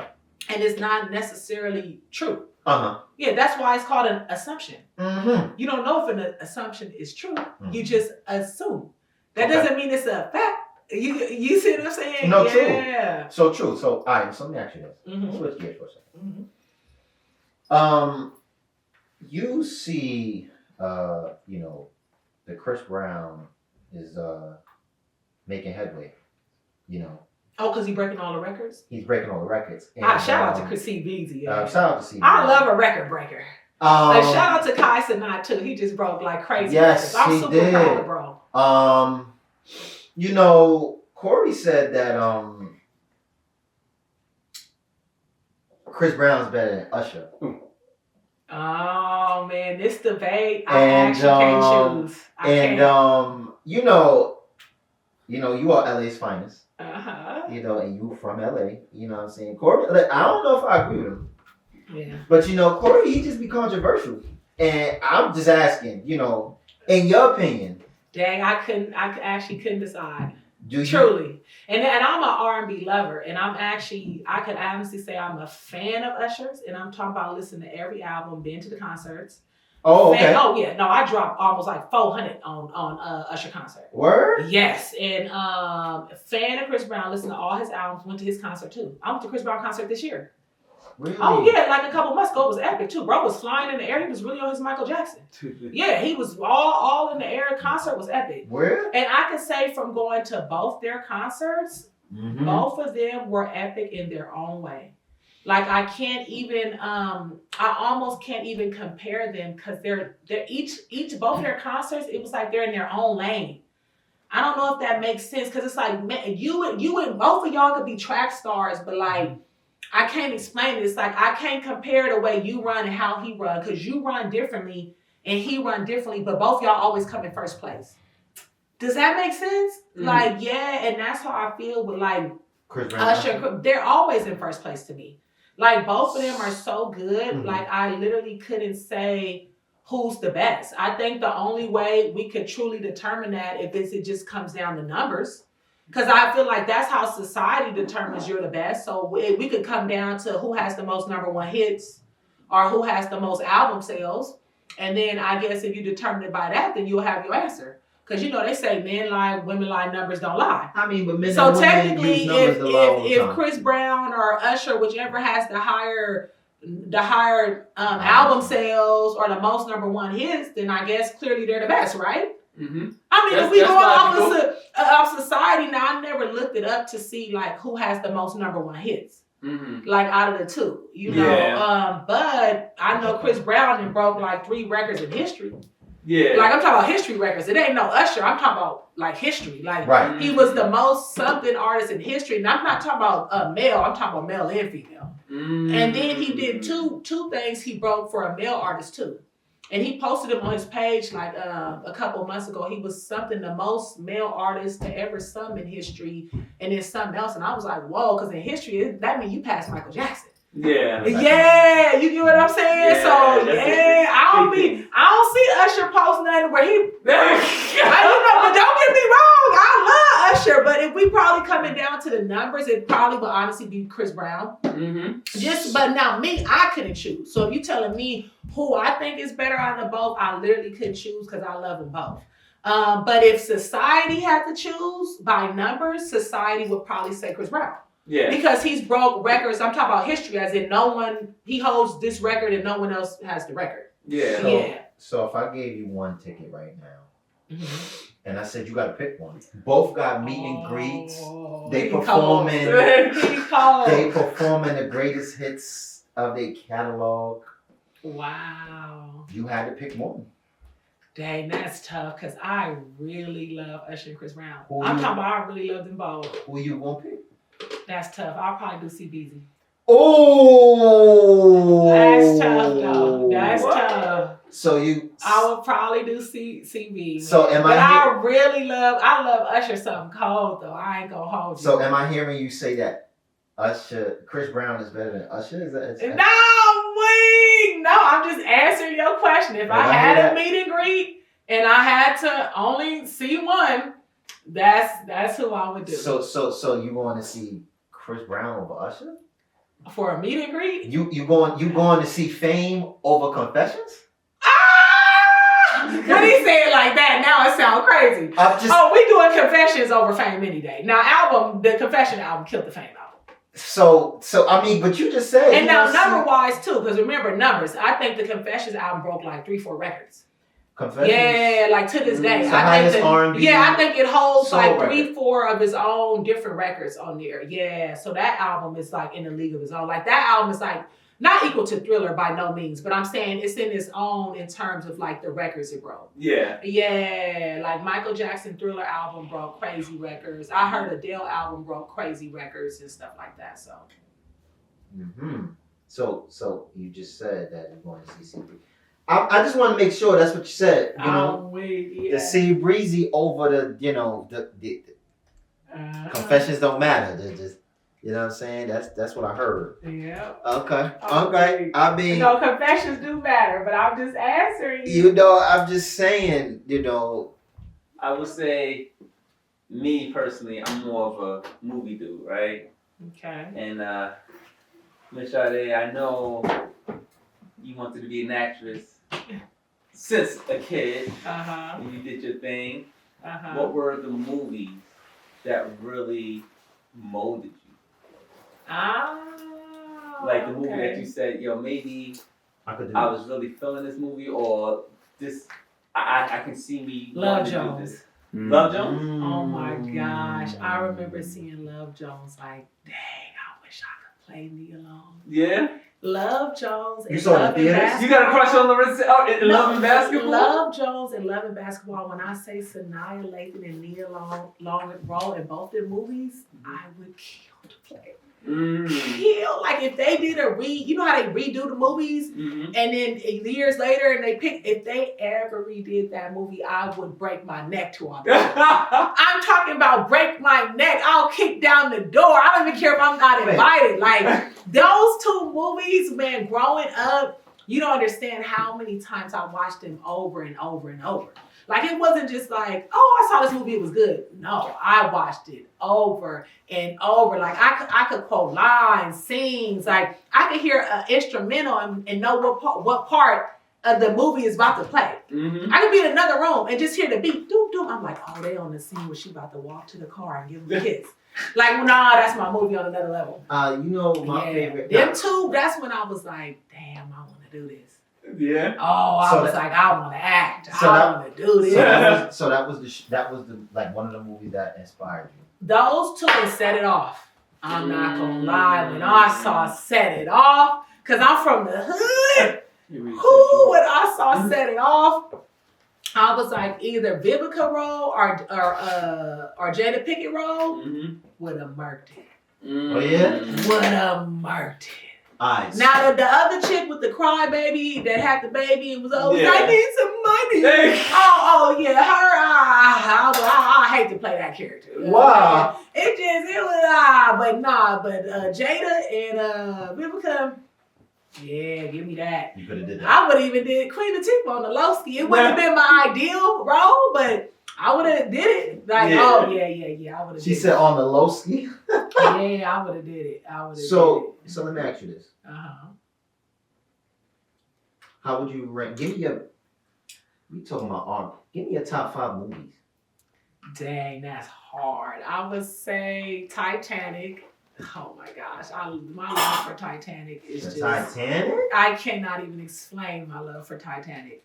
That's your white boy? Your white boy is Leonardo DiCaprio? Oh no, nothing about him. Just the movie. I was just in awe. Okay. Like I remember just being in awe of the movie. I just couldn't. I was blown away at how they were able to capture like what they captured on the boat, the water, man. And when you see the behind the scenes of that, it's incredible. They literally created a ship. They literally filled it with water. So those scenes y'all see are real. It's real water in the ship they're really walking through. This is no CGI. Yeah. You gotta think back then, it wasn't no green screen.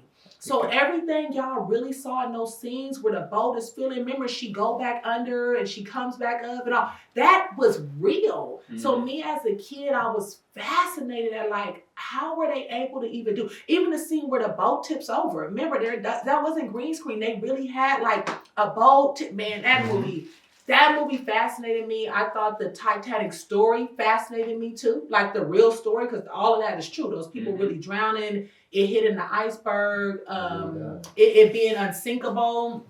It just fascinated me. Titanic it blew me away. I remember being a kid, like a little kid, and I remember we was watching it at my homegirl house. She had a sleepover, and we was watching it, and it just blew me away. Okay. So yeah, I would say Titanic, Love and Basketball, Free Willy. I don't know why. Oh my gosh, Free Willy is my shit. Like I remember crying on Free Willy, man. Free Willy was on another level, man. So what's up? Okay, Titanic. And I'm talking about these are movies to this day. If they came on, if I was chilling right now and Free Willy came on, I'll just stop talking and be like, y'all be like, I'm like, I would just stop everything and just start watching it to this day.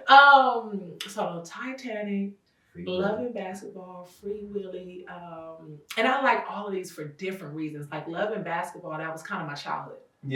So that was me. I was Sanaya. Like playing hoops. Your parent, like, who you going to the prom with? Spalding. That was me. No, that was me. I had nobody to go to prom with. I was always dribbling the basketball every day. You could never catch me without a basketball. That was really my life. And like how her mom never came to none of her games. That was me. But my dad was always at my games and my mom never came. And it wasn't because she didn't support me. She was just always working. And it kind of disappointed me. And everything about that. Even how she has the scar under her chin. I have the same scar under my chin. Swear. From loving about how she was. Yes. Yeah, I had the same thing. So, okay, Titanic, Love and Basketball, Free Willy, that was, you gave 4, right? What was my fourth one? You said Love Jones. Yeah. Oh, yeah. Love Jones, Love and Basketball, Titanic, Free Willy. And my fifth one. Is it set it off? Is it set it off? No. That wouldn't be in my top 5. No. Okay.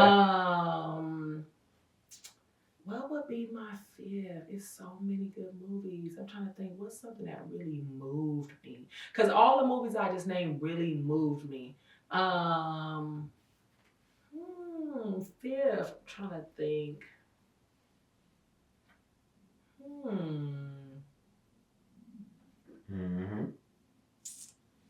Okay, I gotta come back to the fifth one. I gotta think on it because I feel like it's a flame movie that ain't popping in my head.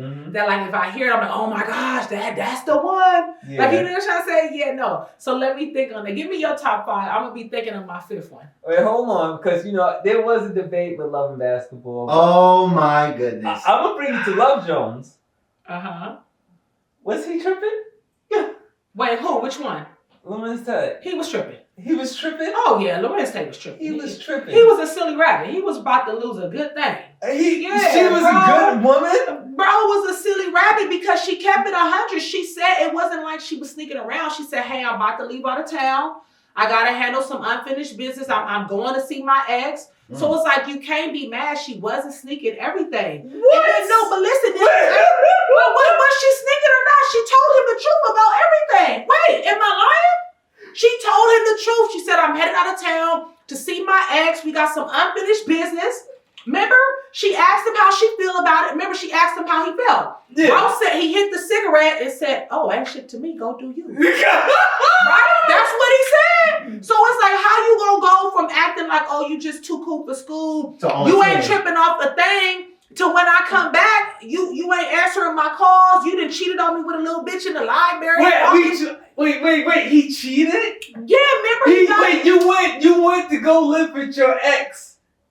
and he cheated. She didn't go live with him. She was only out of He town. said, "Who ate all the Cheerios?" No. Wait. Am I tripping? She didn't go No. live with him. She was literally just visiting. I think she was only gone a week. Remember, she came back. She wasn't gone long. She only went She's gone for a few months. I don't remember. Bro said live. Mr. Teenagers, what was He's it? a caparee. She was gone for maybe 4 to 5 days, maybe like a week. Because they said that when I remember when she got back, I think when his friends had asked, it was like, how long she gone for? He was like, remember he was talking with his homie. He was like, Yeah. she said she gone a few days to go see a nigga whooping her. And his homie was like, But how that's you true, feel? though. But remember his homie was like, how you feel? He was like, oh, ain't nothing. You know, I got bitches. Remember he was like, remember? So I'm just saying, how you gonna go from acting like you don't care? Because that's what he did, though. Oh my God. No, I hate when guys do that. I hate when guys act like they don't care. But I'm talking in general, not just that. I'm saying just a scenario. You get what I'm saying? I hate when men act like they don't care, right? Uh-huh. So then a woman goes out and then I come back and it's a problem. Mhm. That's where you got me messed up. No, I'm gonna tell you, that's where you got me messed up because you should have kept it 100 when I asked you. So I'm just giving you an example. Say I'm with my man, I'm like, babe, I'm about to go to the club tonight. You cool with that? I'm asking my man. Yeah.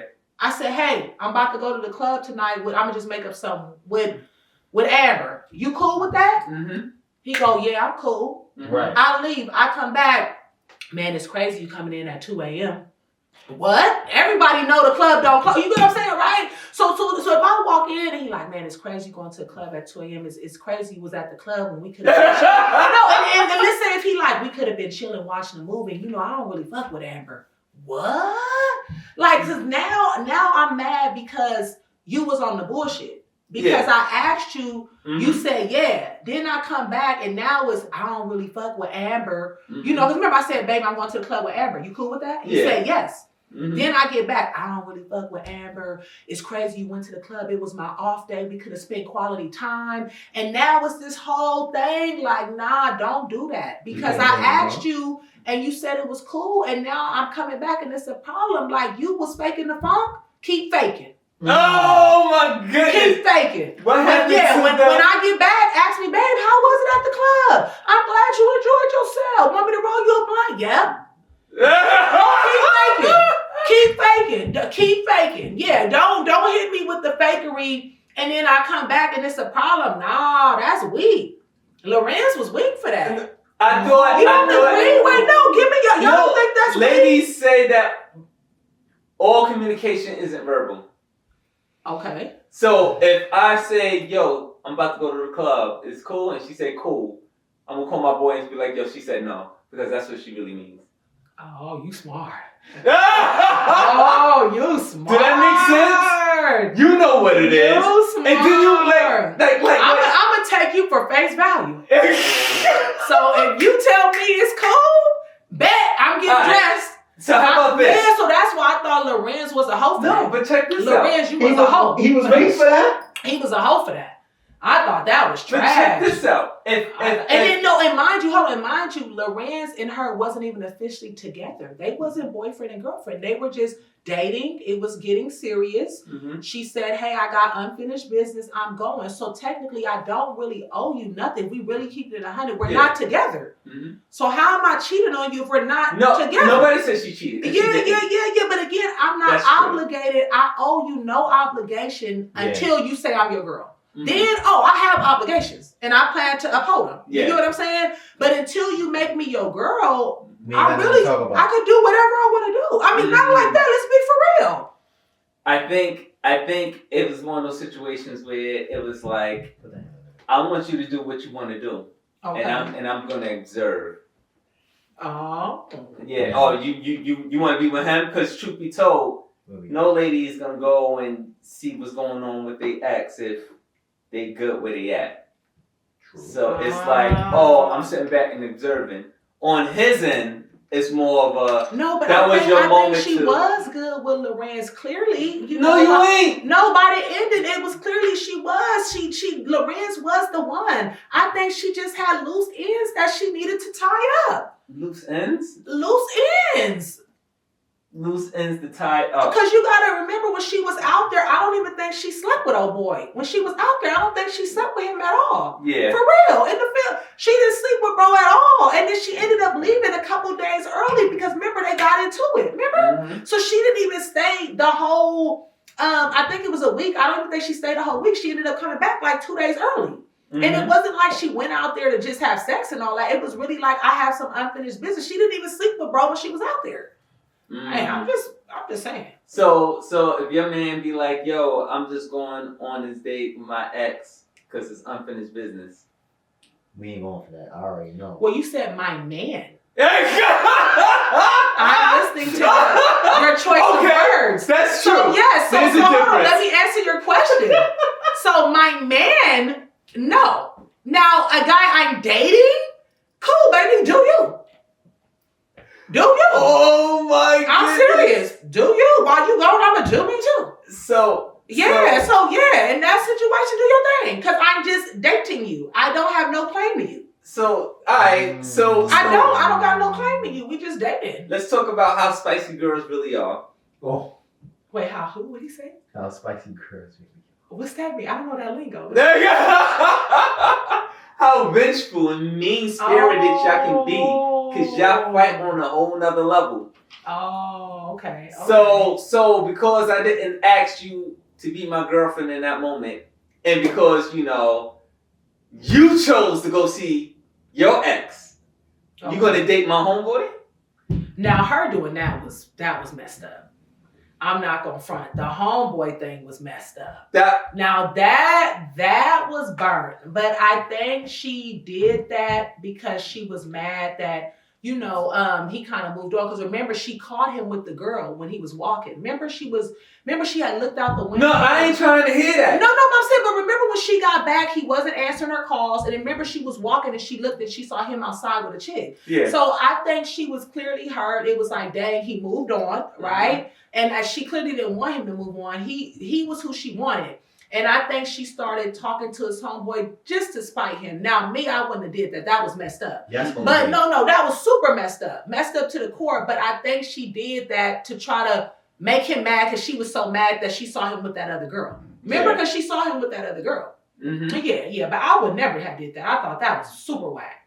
Because her doing that made her just as whack as he was. Yeah. So who's whacker? Her. And I hate to say it. I'm happy. I hate to say it too. She was the wackest, but how Lorenz handled that situation, he was a hoe. So ideally, he was supposed to be very immature, and because she really asked him before she left and everything, and he acted like it was cool when really it was a problem. You should have said something. Yeah, that's weak. Don't do that. That's not the way I see it. Right? Is you know what it is, right? We both feel this, and you know what it is. And what you did is you test me, and then I decided to test you back. You wanted to see how I was going to react, and I wanted to see what you really was going to do. And you said, you know what? I'm gonna call your bluff. And it's like, ooh, we playing this type of games. We're playing. We going tit for tat. Yeah, we going look. If you want to be here, be here. If you don't, then don't. Because in relationships, both sides. Sometimes a lot of relationships end simply because of that, in terms of, who's going to bow down to who. And in that situation, it was like, do you want to be So here? you're saying it's a leverage game? I would say so. Ooh.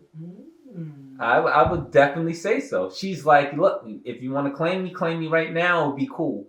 He like, yo, that's kind of crazy that you would want to go see your ex. If that's what you want to do, then go do that. Because I want to see. I want to see what you about. Yeah. Know what I'm saying? Because truth be told, you ain't going to do that if you don't want to do that. You're going to explore what? You're not happy here? If you ain't happy, then go find happy. You know what I'm saying? He couldn't now, I do think she wanted him to say, no, you my girl. I think she wanted him to say that. I do believe that. Yeah, I think she was trying to get some reassurance on like, what are we? Mm-hmm. You get what I'm saying? Because we've been dating for a minute. You ain't asked me to be your girl. Mm-hmm. We've been talking for a couple months. You got to remember that. Mm-hmm. And I think she did that to see his reaction. Meaning, are you going to be like, nah, I want you to stay. Like, what we doing? I want you to be my girl. Bro was so nonchalant that her as a woman, it probably made her feel like, oh, we just fucking. Yeah, I know. I think that's how she felt because he was so whatever about it. Like, bro had no emotion, and I think she was asking asking him not to like intentionally get a reaction. Like, I don't think that was it. I think she was trying to be honest, and she just wanted to see his thoughts on that. And his thoughts was basically like, I don't give a fuck. Yeah. So I guess to her it was like, oh, we Clearly he was hurt. Yeah, He was hurt. But that's where being too cool for school gets you messed up. You should Maybe you was trying to be too cool. Maybe it was a lack of communication because, as like you said, maybe she was trying to see where he was at. Then say that. Yeah. And I think that girls overestimate their ability to communicate. Break that down, Corey. Oh, girls aren't good communicators. Wow, I would disagree. I think y'all say a lot about your emotions, but y'all can't communicate. Y'all not really communicating what's behind the emotions. Y'all just saying what I feel, and it's like, well, why do you feel like that? And then that becomes an issue. Why I feel like that doesn't matter. It's just that I feel like that. I would definitely disagree. Go ahead, break it down. Women communicate way better than men. Way better than men? Hands down. What? Oh my gosh. Well, we're talking about just the overall aspect, and we're talking about whether it's relationship, friendship, business. We're talking about overall, women as a whole communicate way better than men. Oh, What? yeah. Because we're way more in tune with our feelings and emotions, and we're not afraid to express them. So because we're not, women communicate way better than men. And not just in a relationship. I'm talking about work, friendship, whatever. You think men communicate better than women?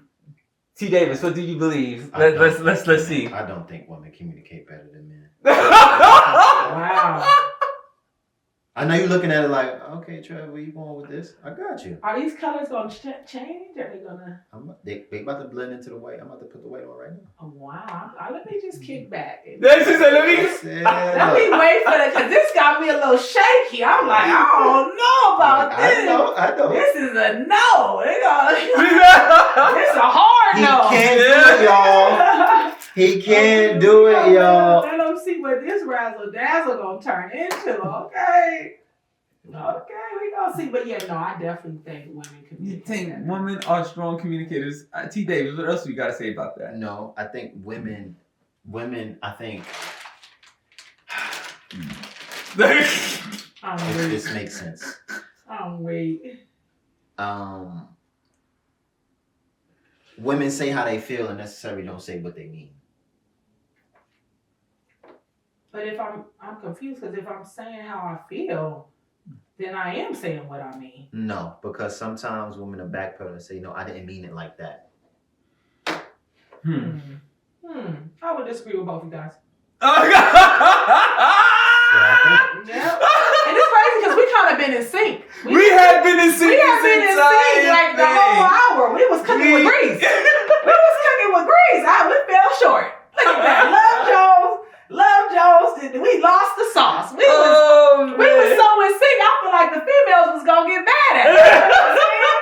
Now you holding it down for them. Now they back happy. They like, oh, okay. I was about to unfollow her. They like, oh, they was just about to click the button. They go, let me put my hand back. Okay. She held it down for us. Yeah. I think women don't necessarily, they say how they feel, they don't say what they mean. Yeah. Right? Because my thing is this, right? If you was to get in a heated argument, or any woman really, and you was to ask them, it's like, all right, so do you want me to be here?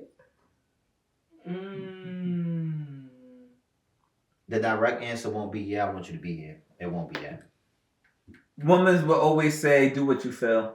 Yeah, and that's because I just want to see what you're gonna do, rather than say this is what I want.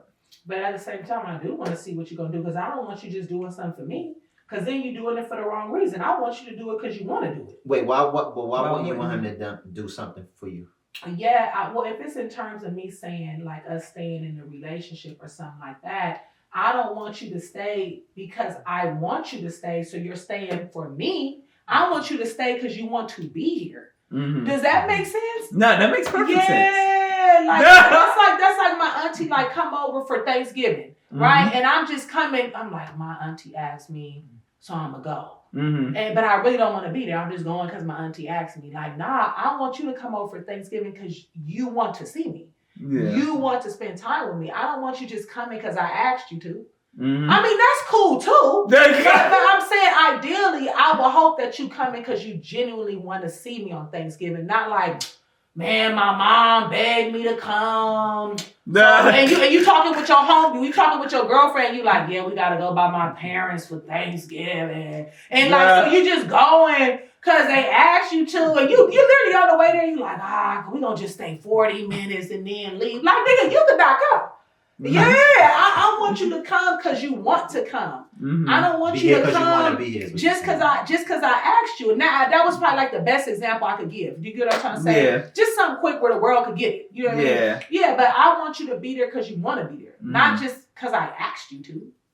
Now that brings up a very interesting question. You know what I'm saying? No, because it's real, but it's also what is the line between love and duty?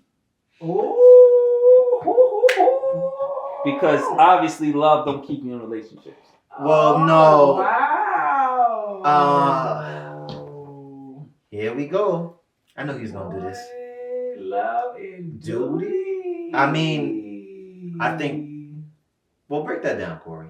Okay. I'll let Miss Sade answer. You know what I'm saying? In terms of you and your craft, right? Mm-hmm. We will say that you are YouTube famous. Oh. Yes. So sweet. Well, hold on. T. David, is she YouTube famous? I've been said that. I mean, I've been said that. You guys. Anybody who got almost 100 million views on YouTube, I don't understand how you're not YouTube famous. And I mean, the thing is, you've been in the rooms with these people. Mm-hmm. And I'm not to say, listen, I'm not saying that, I'm not to, ruffle no feathers, but, when you look at talent for talent, it's not even close. You literally outperform these people. Oh. You know what I'm saying? And this is real, because like I said, we watched you for a minute. I'm a fan of yours. I appreciate it. And I'm a film connoisseur, so I study these things. You outperform a lot of people.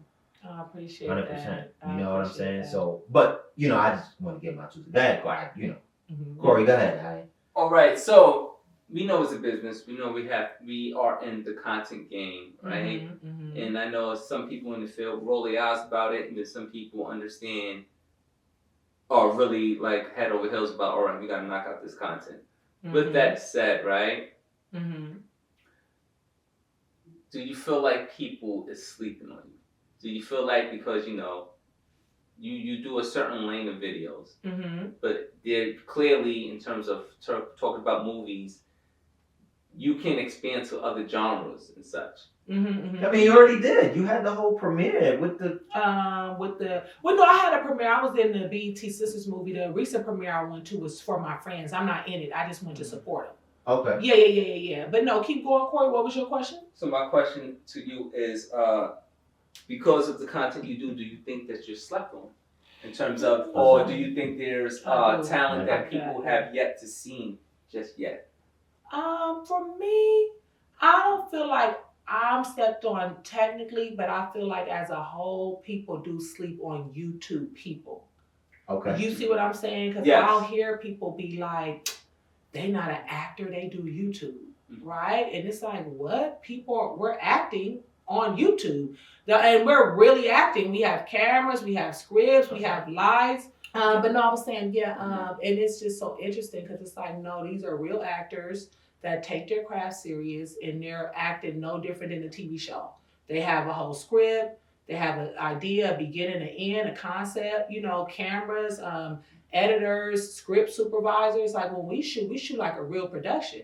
You know what I'm saying? The only difference is it's not a big production. So there's not trailers outside. You get what I'm saying? There's not someone with the slate, the slate and all of that. But we shoot like a full production to the best we can with the money we have. Do you get what I'm saying? But no, people on YouTube, they're really acting. They're really acting, but it's just on YouTube, So it do kind of annoy me when people be like, oh, they not an actor. They on YouTube. And it's like, they're on YouTube, but they're an actor. You know what I'm saying? That's like someone like, they not an actor, they on Tubi. What you mean? That's a movie? And it's on Tubi. They're an actor. Like, what? I you know what I'm saying? So I feel like people just sleep on YouTube, which disappoints me because you have people on YouTube that are creating full-blown TV shows. Mm-hmm. You have people on YouTube dropping full-blown movies. Yeah. Like I'm talking That's a fact, yes. the full movies an hour and 20 long. I'm talking about they have a poster. Yes. They have a trailer. Yes. I'm talking about everything. You know what I'm saying? So and the crazy thing is, quiet is kept. You know, people they think, oh, they on YouTube, but there's people on YouTube that have TV shows and stuff, and they're making more money than people that are on a TV show right now. And I'm talking about some actors that are on shows, and I'm talking about like a strong supporting, reoccurring character on a show that may be your favorite show that you see all the time, and you see them every episode. There's people on YouTube that's creating their own like TV shows, and they're making more money monthly than that actor on that big TV show on Apple than what he's getting paid monthly. But to the perception of the eye, people are going to think, oh, that actor on Apple TV, they're going to be like, he's making way more money than the YouTube person because it's YouTube. Does that make sense? And they look at that like, oh, he on Apple, like Apple TV, HBO. So it's held to such a higher statue. Mm-hmm. You get what I'm saying? That people look at it as, oh, well, Trevor doing better because he on HBO. So that's what the audience looks at. But in reality, on reality, you could be on HBO getting paid and struggling. Literally. No, between me and you, like struggling. But all they see is the commercials. They may see a billboard of you. You get what I'm saying? So it looked like you own, but quiet is kept. And I know people personally that are on huge TV shows right now, huge, and they doing okay. They're not doing well. They're not getting buku bread. They're doing okay. Mm-hmm. You know what I'm saying? And there's people on YouTube that's doing way better than financially, doing way better than them. But to the eye, you know, it may not look like that. You see what I'm saying? And people don't know. You could see somebody do a commercial, right? So say I did a commercial for Pizza Hut. Mm-hmm. And every time y'all turn on the TV, y'all see the commercial for Pizza Hut, right? Mm-hmm. People gonna be like, man, Sade making bread, nigga, that commercial come on all the time. It came on during the Super Bowl. It came on where da-da-da. And it's like, no.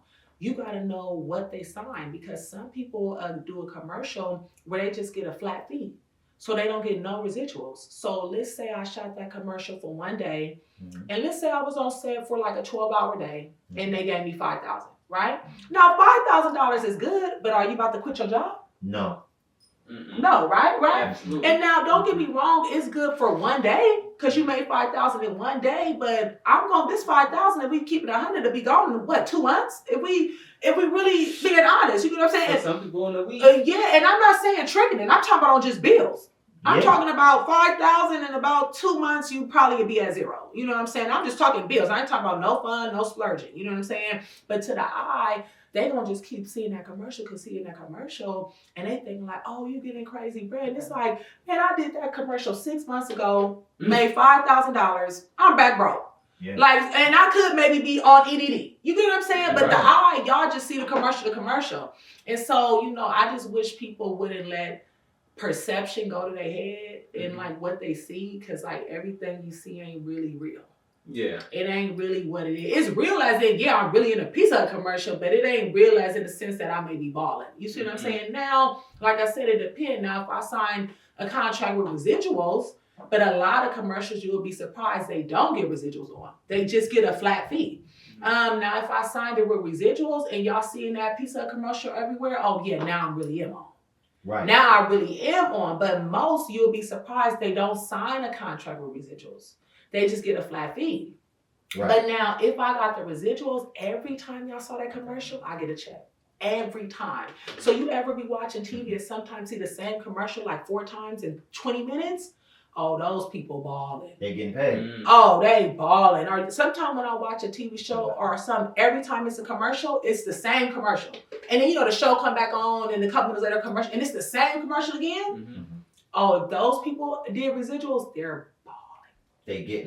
No, I'm talking about like, oh man, they may be getting like $10,000 a month. They may clear $300K a year, $400K a year. Just off that. Off the residuals. They could live off them. So let me ask you But again, it depends. You see what I'm saying? Mm-hmm. So, and I think people just look at YouTube like, oh, this is just social media. But like I have people on YouTube, friends that I know And some of the world know them too, because at this point they so big, like YouTube interviews them and all that. Mm-hmm. But I have friends that clear every month and without failure 500K. Every month. I'm not lying to you. Every month they clear 500K. Like I'll call some of the homies, they be like, oh, this month was so bad, I only made 400,000. Only? What? They like, nah, you don't understand. I typically make 600K. I only made 4. And I'm like, well, when you say that, it is bad, right? Yeah. No, I mean, not to us, but you got to think for them. If every month you make 600K and this month you make 400, it is considered a bad month. Yeah. If to them, we're you know what I'm saying? So yes, and I have plenty of friends that clear every month like 500K. I got some friends clear 100K every month. Some friends every month they clear like 50. So I'm just saying, like, it's people on YouTube that when I say it's eating, they're getting it. and you got people on TV shows for the whole season may end up with 60K. And they took them 3 months to shoot that season. I will say Look, this. look. So 3 months to shoot that season, you recurring and you got 60K. And I know niggas that's on YouTube in 1 month clearing 200K, 300K. But they gonna see the nigga on the TV show and they gonna think he more popular than the nigga that to the other nigga. Yes. Yeah, yeah. I will say this though, being that you, now I'm thinking about it in hindsight. You and that whole, like, you know, coming out of LA and that whole big regime that you guys are doing, y'all are probably primarily responsible for like putting people on as far as like acting on YouTube, making the series out of it, and then eating off of it. Like, like this was like really, like you didn't really see this becoming a thing until like, you know, now, right? Yeah. But y'all was on the game early. Early, yeah. You know what I mean? Yeah. So now you look at it in hindsight and people may look, it's like, yo, where'd she come from? Not knowing, like you said, you did the acting school thing. You did all this. You worked your regular job. And then you stuck with, you like, yo, I zeroed in. I've been doing it consistently. And then boom. You know, it first came through. So I think y'all are responsible for not just putting it on YouTube and making money off of it, but even showing the industry like, yo, like they really doing something. Like, yo, like look at what's over here, because they'll come and take y'all and be like, yo, come and do this, and you probably look at the paperwork like, you only gonna pay me this for this? You know how much I get off this one video right here? Yeah, I asked my homegirl, I was like, if Disney hit you to do a movie, would you do it? She said, I don't know. She said, probably not, right? I said, why? She said, because it'll take me away from my YouTube. And she was like, I make so much money that if something's going to take her away from her YouTube, they would have to be paying her more than what she's making.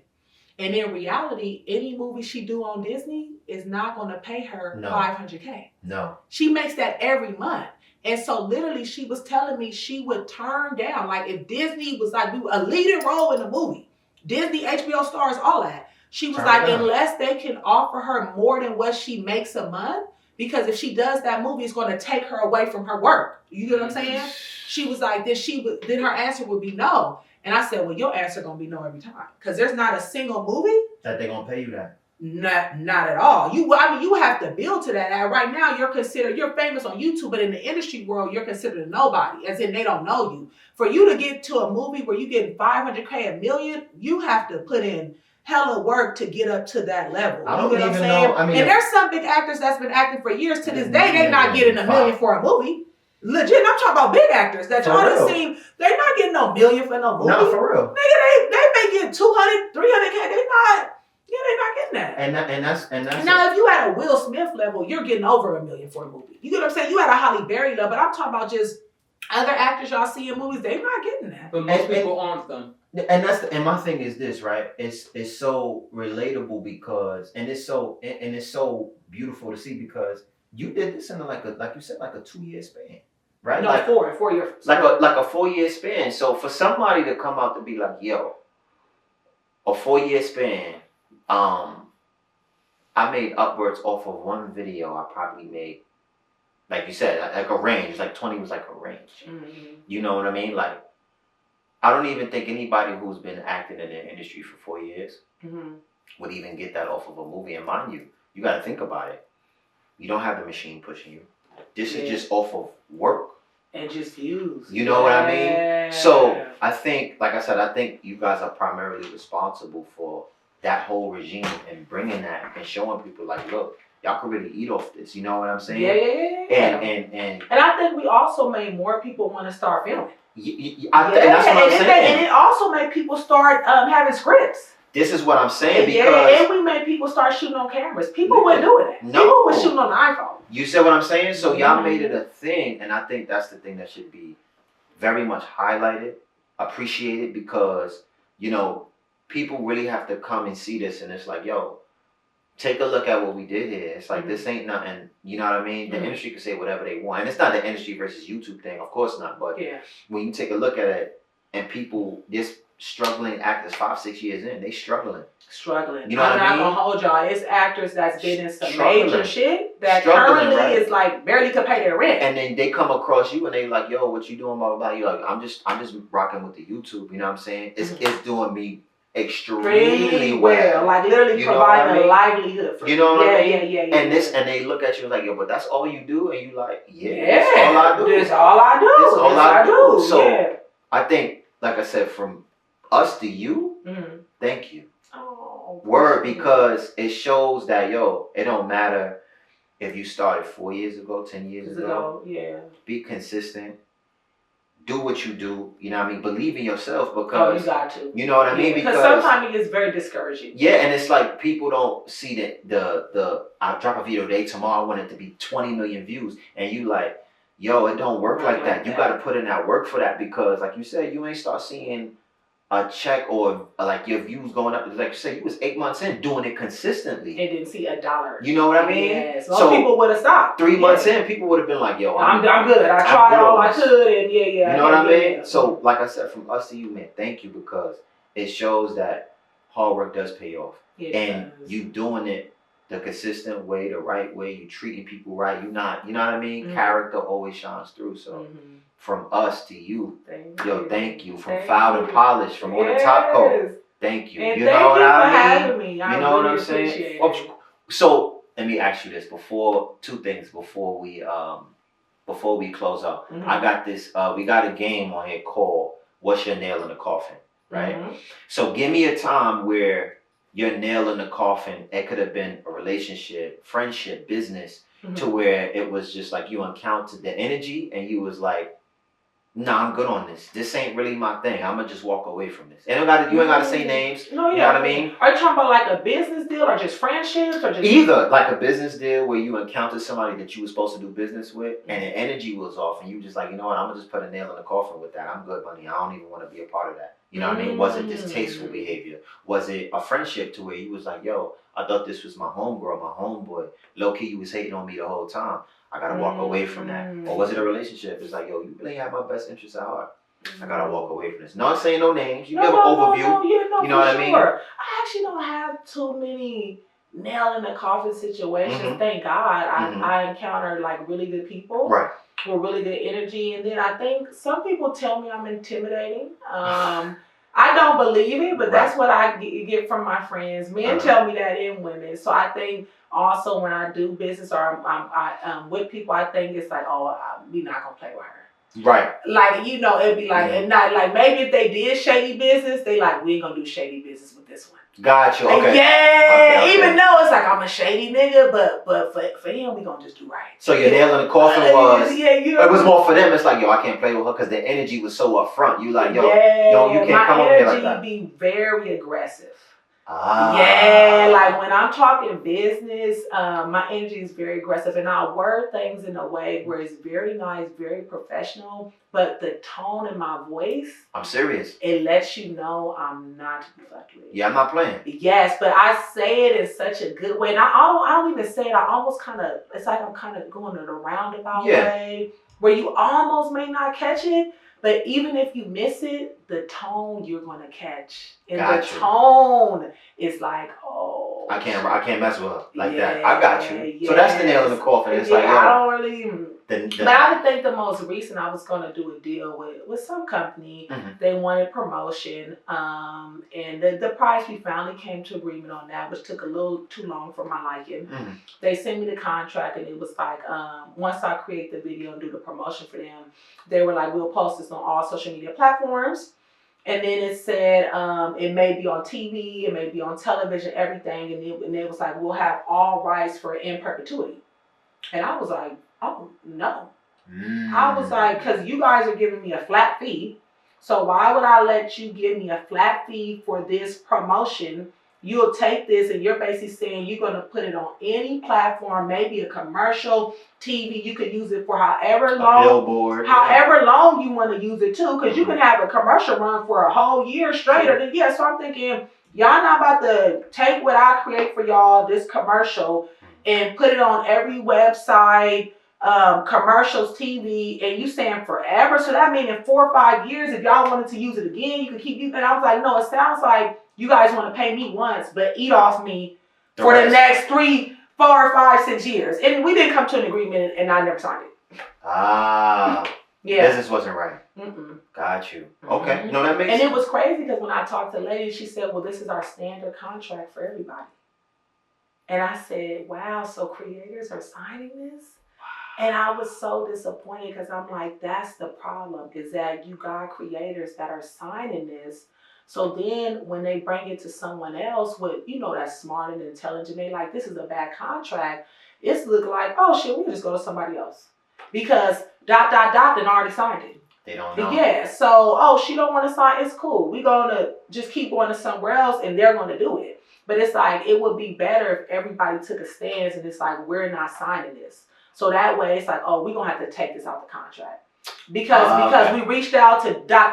He said no because of in perpetuity. She said no. After so many no's, they're going to call him like, hey, we've got to redo the contract. We need to take the line out. But if you got everybody saying yes, and you only got one person saying no, you're not about to change your contract. Because you already got John, Samantha, Tim, all these people to say, yeah. It's like, oh, we did want her. She said, no, it's cool. We just go find someone else. That was that, and then it hurt. And when creators take very low deals, it hurts other creators because you got to think as a business. So say I got this nail line. Yeah. And I'm like, hey, I want you to do promo for me, right? Yeah. Whatever promo you think of, I just need a 1-minute promo, right? Let's say you have 500,000 followers. Mm-hmm. You say, okay, I'm gonna do the promo for $3,000. Okay. You've now just hindered all the other creators because you have a platform of 500,000. That is such a huge platform. For you to only ask for 3,000 is terrible because then when they reach out to another creator, like let's say only has 200,000 followers, right? And they're like, I need 5,000. They're gonna be like, why would I pay her 5,000 when the person that had 500,000 only wanted 3? Man, so it hurts us. You get what I'm saying? And I can't knock it because as a business perspective, if I'm that company, I'm like, well, why would I pay you 5,000? You got 200,000 followers. I paid him 3,000, 500,000. Let me just go to somebody else.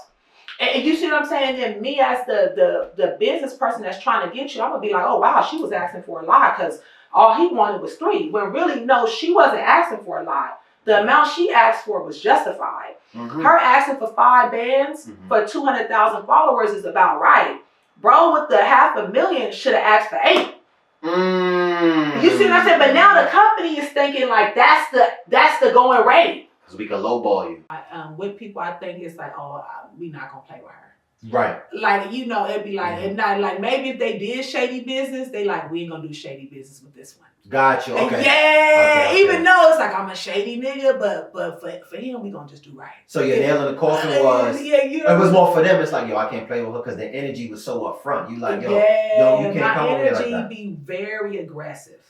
Yeah, like when I'm talking business, my energy is very aggressive and I word things in a way where it's very nice, very professional, but the tone in my voice, I'm serious. It lets you know I'm not to be fucked with. Yeah, I'm not playing. Yes, but I say it in such a good way. And I don't even say it. I almost kind of, it's like I'm kind of going it a roundabout way. where you almost may not catch it, but even if you miss it, the tone you're gonna catch. And the tone is like, oh, I can't mess with her like that. Yeah, I got you. So that's the nail in the coffin. It's like, I don't really.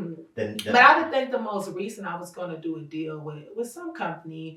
They wanted promotion, and the price we finally came to agreement on now, which took a little too long for my liking. They sent me the contract, and it was like, once I create the video and do the promotion for them, they were like, we'll post this on all social media platforms.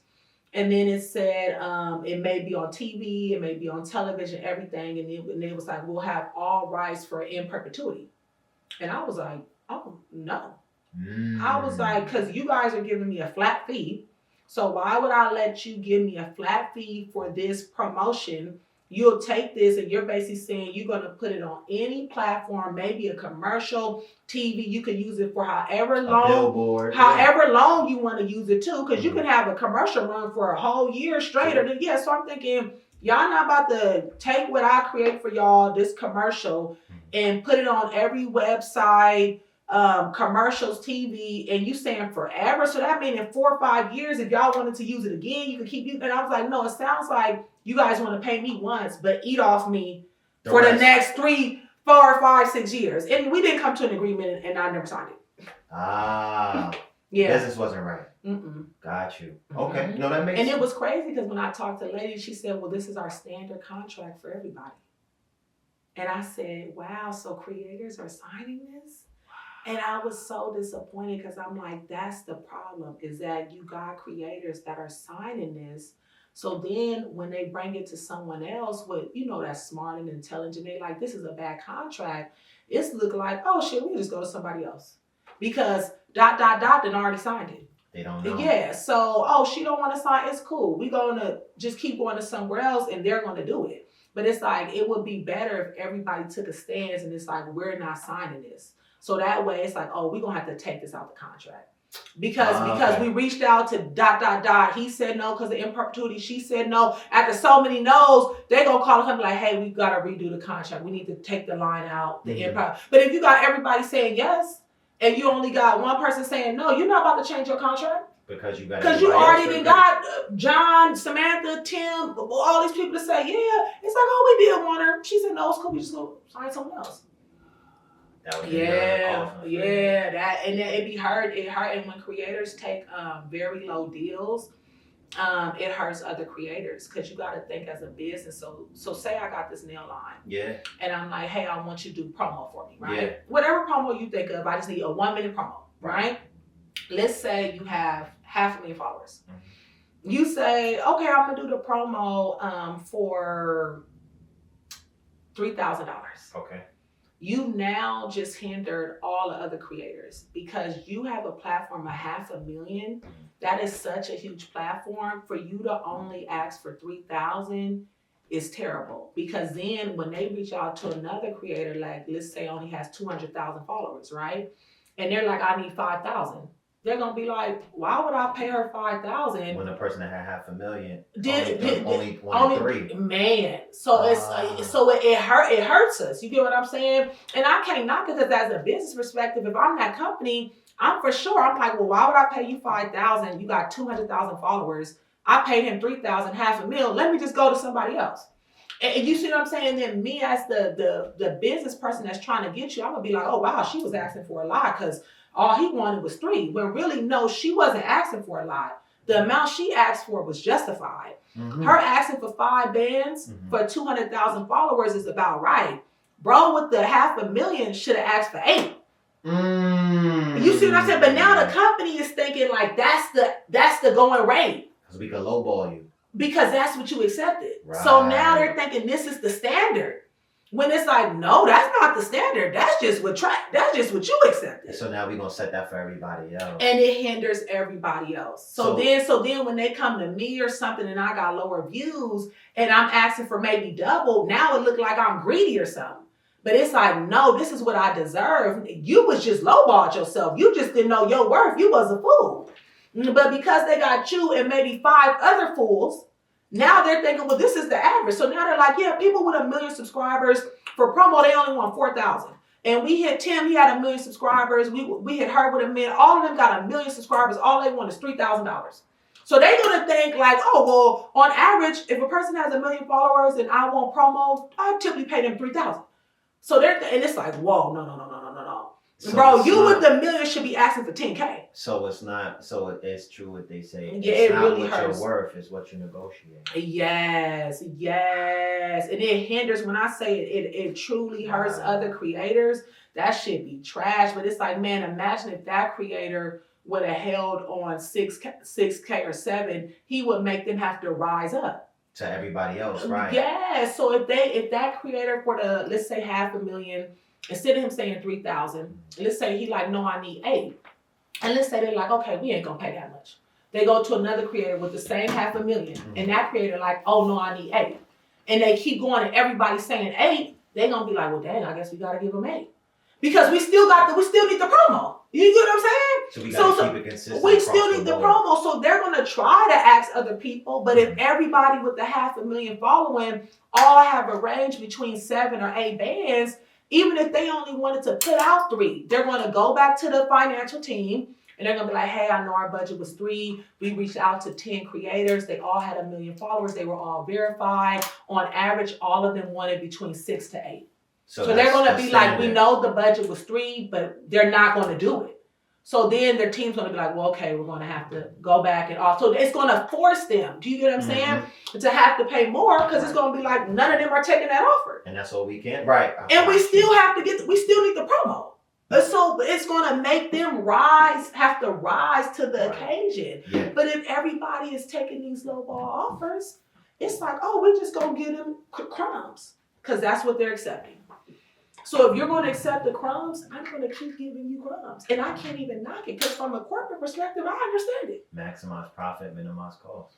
What? I'm not going to lie. If I wanted my hair done right now and both of y'all was fire hairstylists and you like, you going to do my hair for 50 and he's saying 200 and you're just as fire as him? I'm going with the 50. Come on. You can't knock the hustle. Come on, man. I can't even be mad at it. You get what I'm saying? And the crazy thing is, I could be in the slot like, dang, bro, fire, I can't believe he only 50. I may be like, dang, he should be charging way more than this. But shit, I'm going to give you what you want. Because in my head, I'm saying that's what you valued yourself at. Right. I asked you how much you charge. You told me 50. Right. So clearly, that's all you think you worth. And I'm in the chair and I'm like, dang, bro, should be charging way. It's been times I've been in the chair with people getting mad. And I'm in the chair texting my homegirl. I'm like, man, this girl is fire. I'm texting my sister. I'm like, girl, I can't believe she $100. She should be charging too. I'm in the chair, like on the thing, like, dang, I can't. But I'm thinking, that's the price you gave yourself. That's what I'm going to give you. Right. But in my head, I'm like, yeah, baby, you solid. You should be charging way more than this. But I ain't gonna say that as a customer. I mean, I'm gonna think it. But I ain't gonna say it. Hell no, I'm gonna give you 100. Shit, I may give you a bigger tip. You get what I'm saying? But to stay that price, I'm gonna stay out of it. Yeah. So I got this is my last question. Okay. Before we wrap up, do you like your nails? Oh, of course. Oh, what? Can they see them from here? We're not putting them you can put them into the camera. Oh, yeah, you know, hey, come on, man, come on. Now, first off, let me tell y'all, follow Fouled and Polished. Okay. He is doing amazing things. I just want to tell y'all, when I first showed up, the energy was great. Professionalism, top tier. Hospitality, amazing. You know, he fed me, had a car come and get me. Nails was beautiful. I love working with people that's doing really great things. I appreciate that. People that are ambitious. Yes. You know what I'm saying? And people that believe in themselves. Absolutely. And I can see you all 3 of those. Oh, thank you. And I can genuinely say, I wish you the best. Oh, thank you. I wish you the best. I wish thank you you, nothing but success. Thank I want you to grow and grow. I want your followers to grow. I want your company to grow. I wish you nothing but the best. And you do really good nails. Yo, listen. And y'all, you know, if he don't, I just tell him right here. He probably cut the clip out. Listen. But I will still tell y'all right now on camera. I'll be like this. Listen. Now, listen. One thing I always appreciate is the authenticness. You know what I'm saying? Since, we started this thing, you was always the communication was always up front, which is something I always appreciated. Everything that you've done, hell of a job. Oh, Bravo. Hell of a job. Thank you.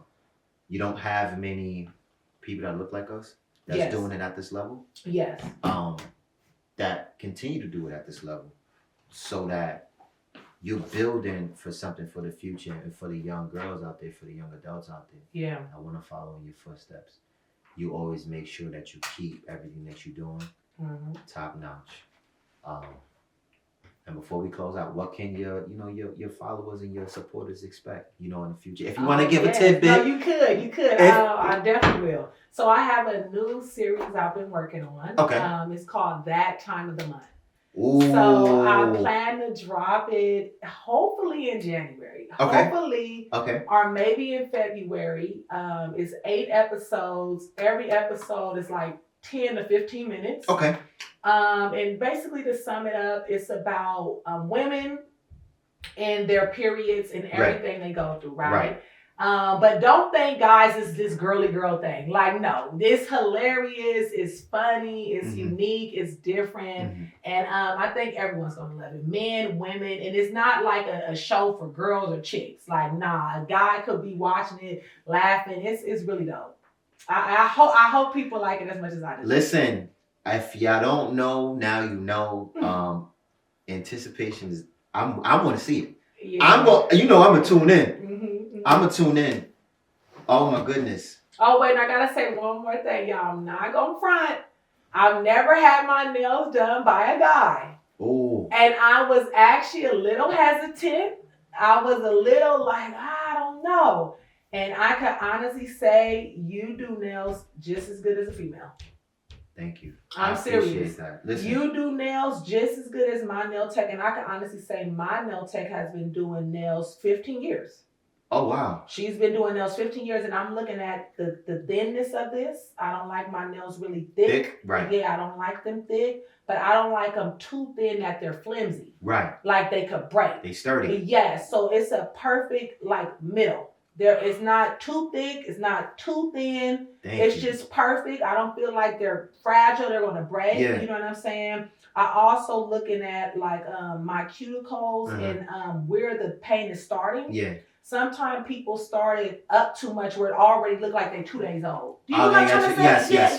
I don't know the lingo for that, but they don't start it right at the back. Yeah. It's up a little where you see a little space in between. Yeah, it's like, how long you had them nails on I for? hate that. It's like you just got them. Why I got the little space? Right. No, that looks good.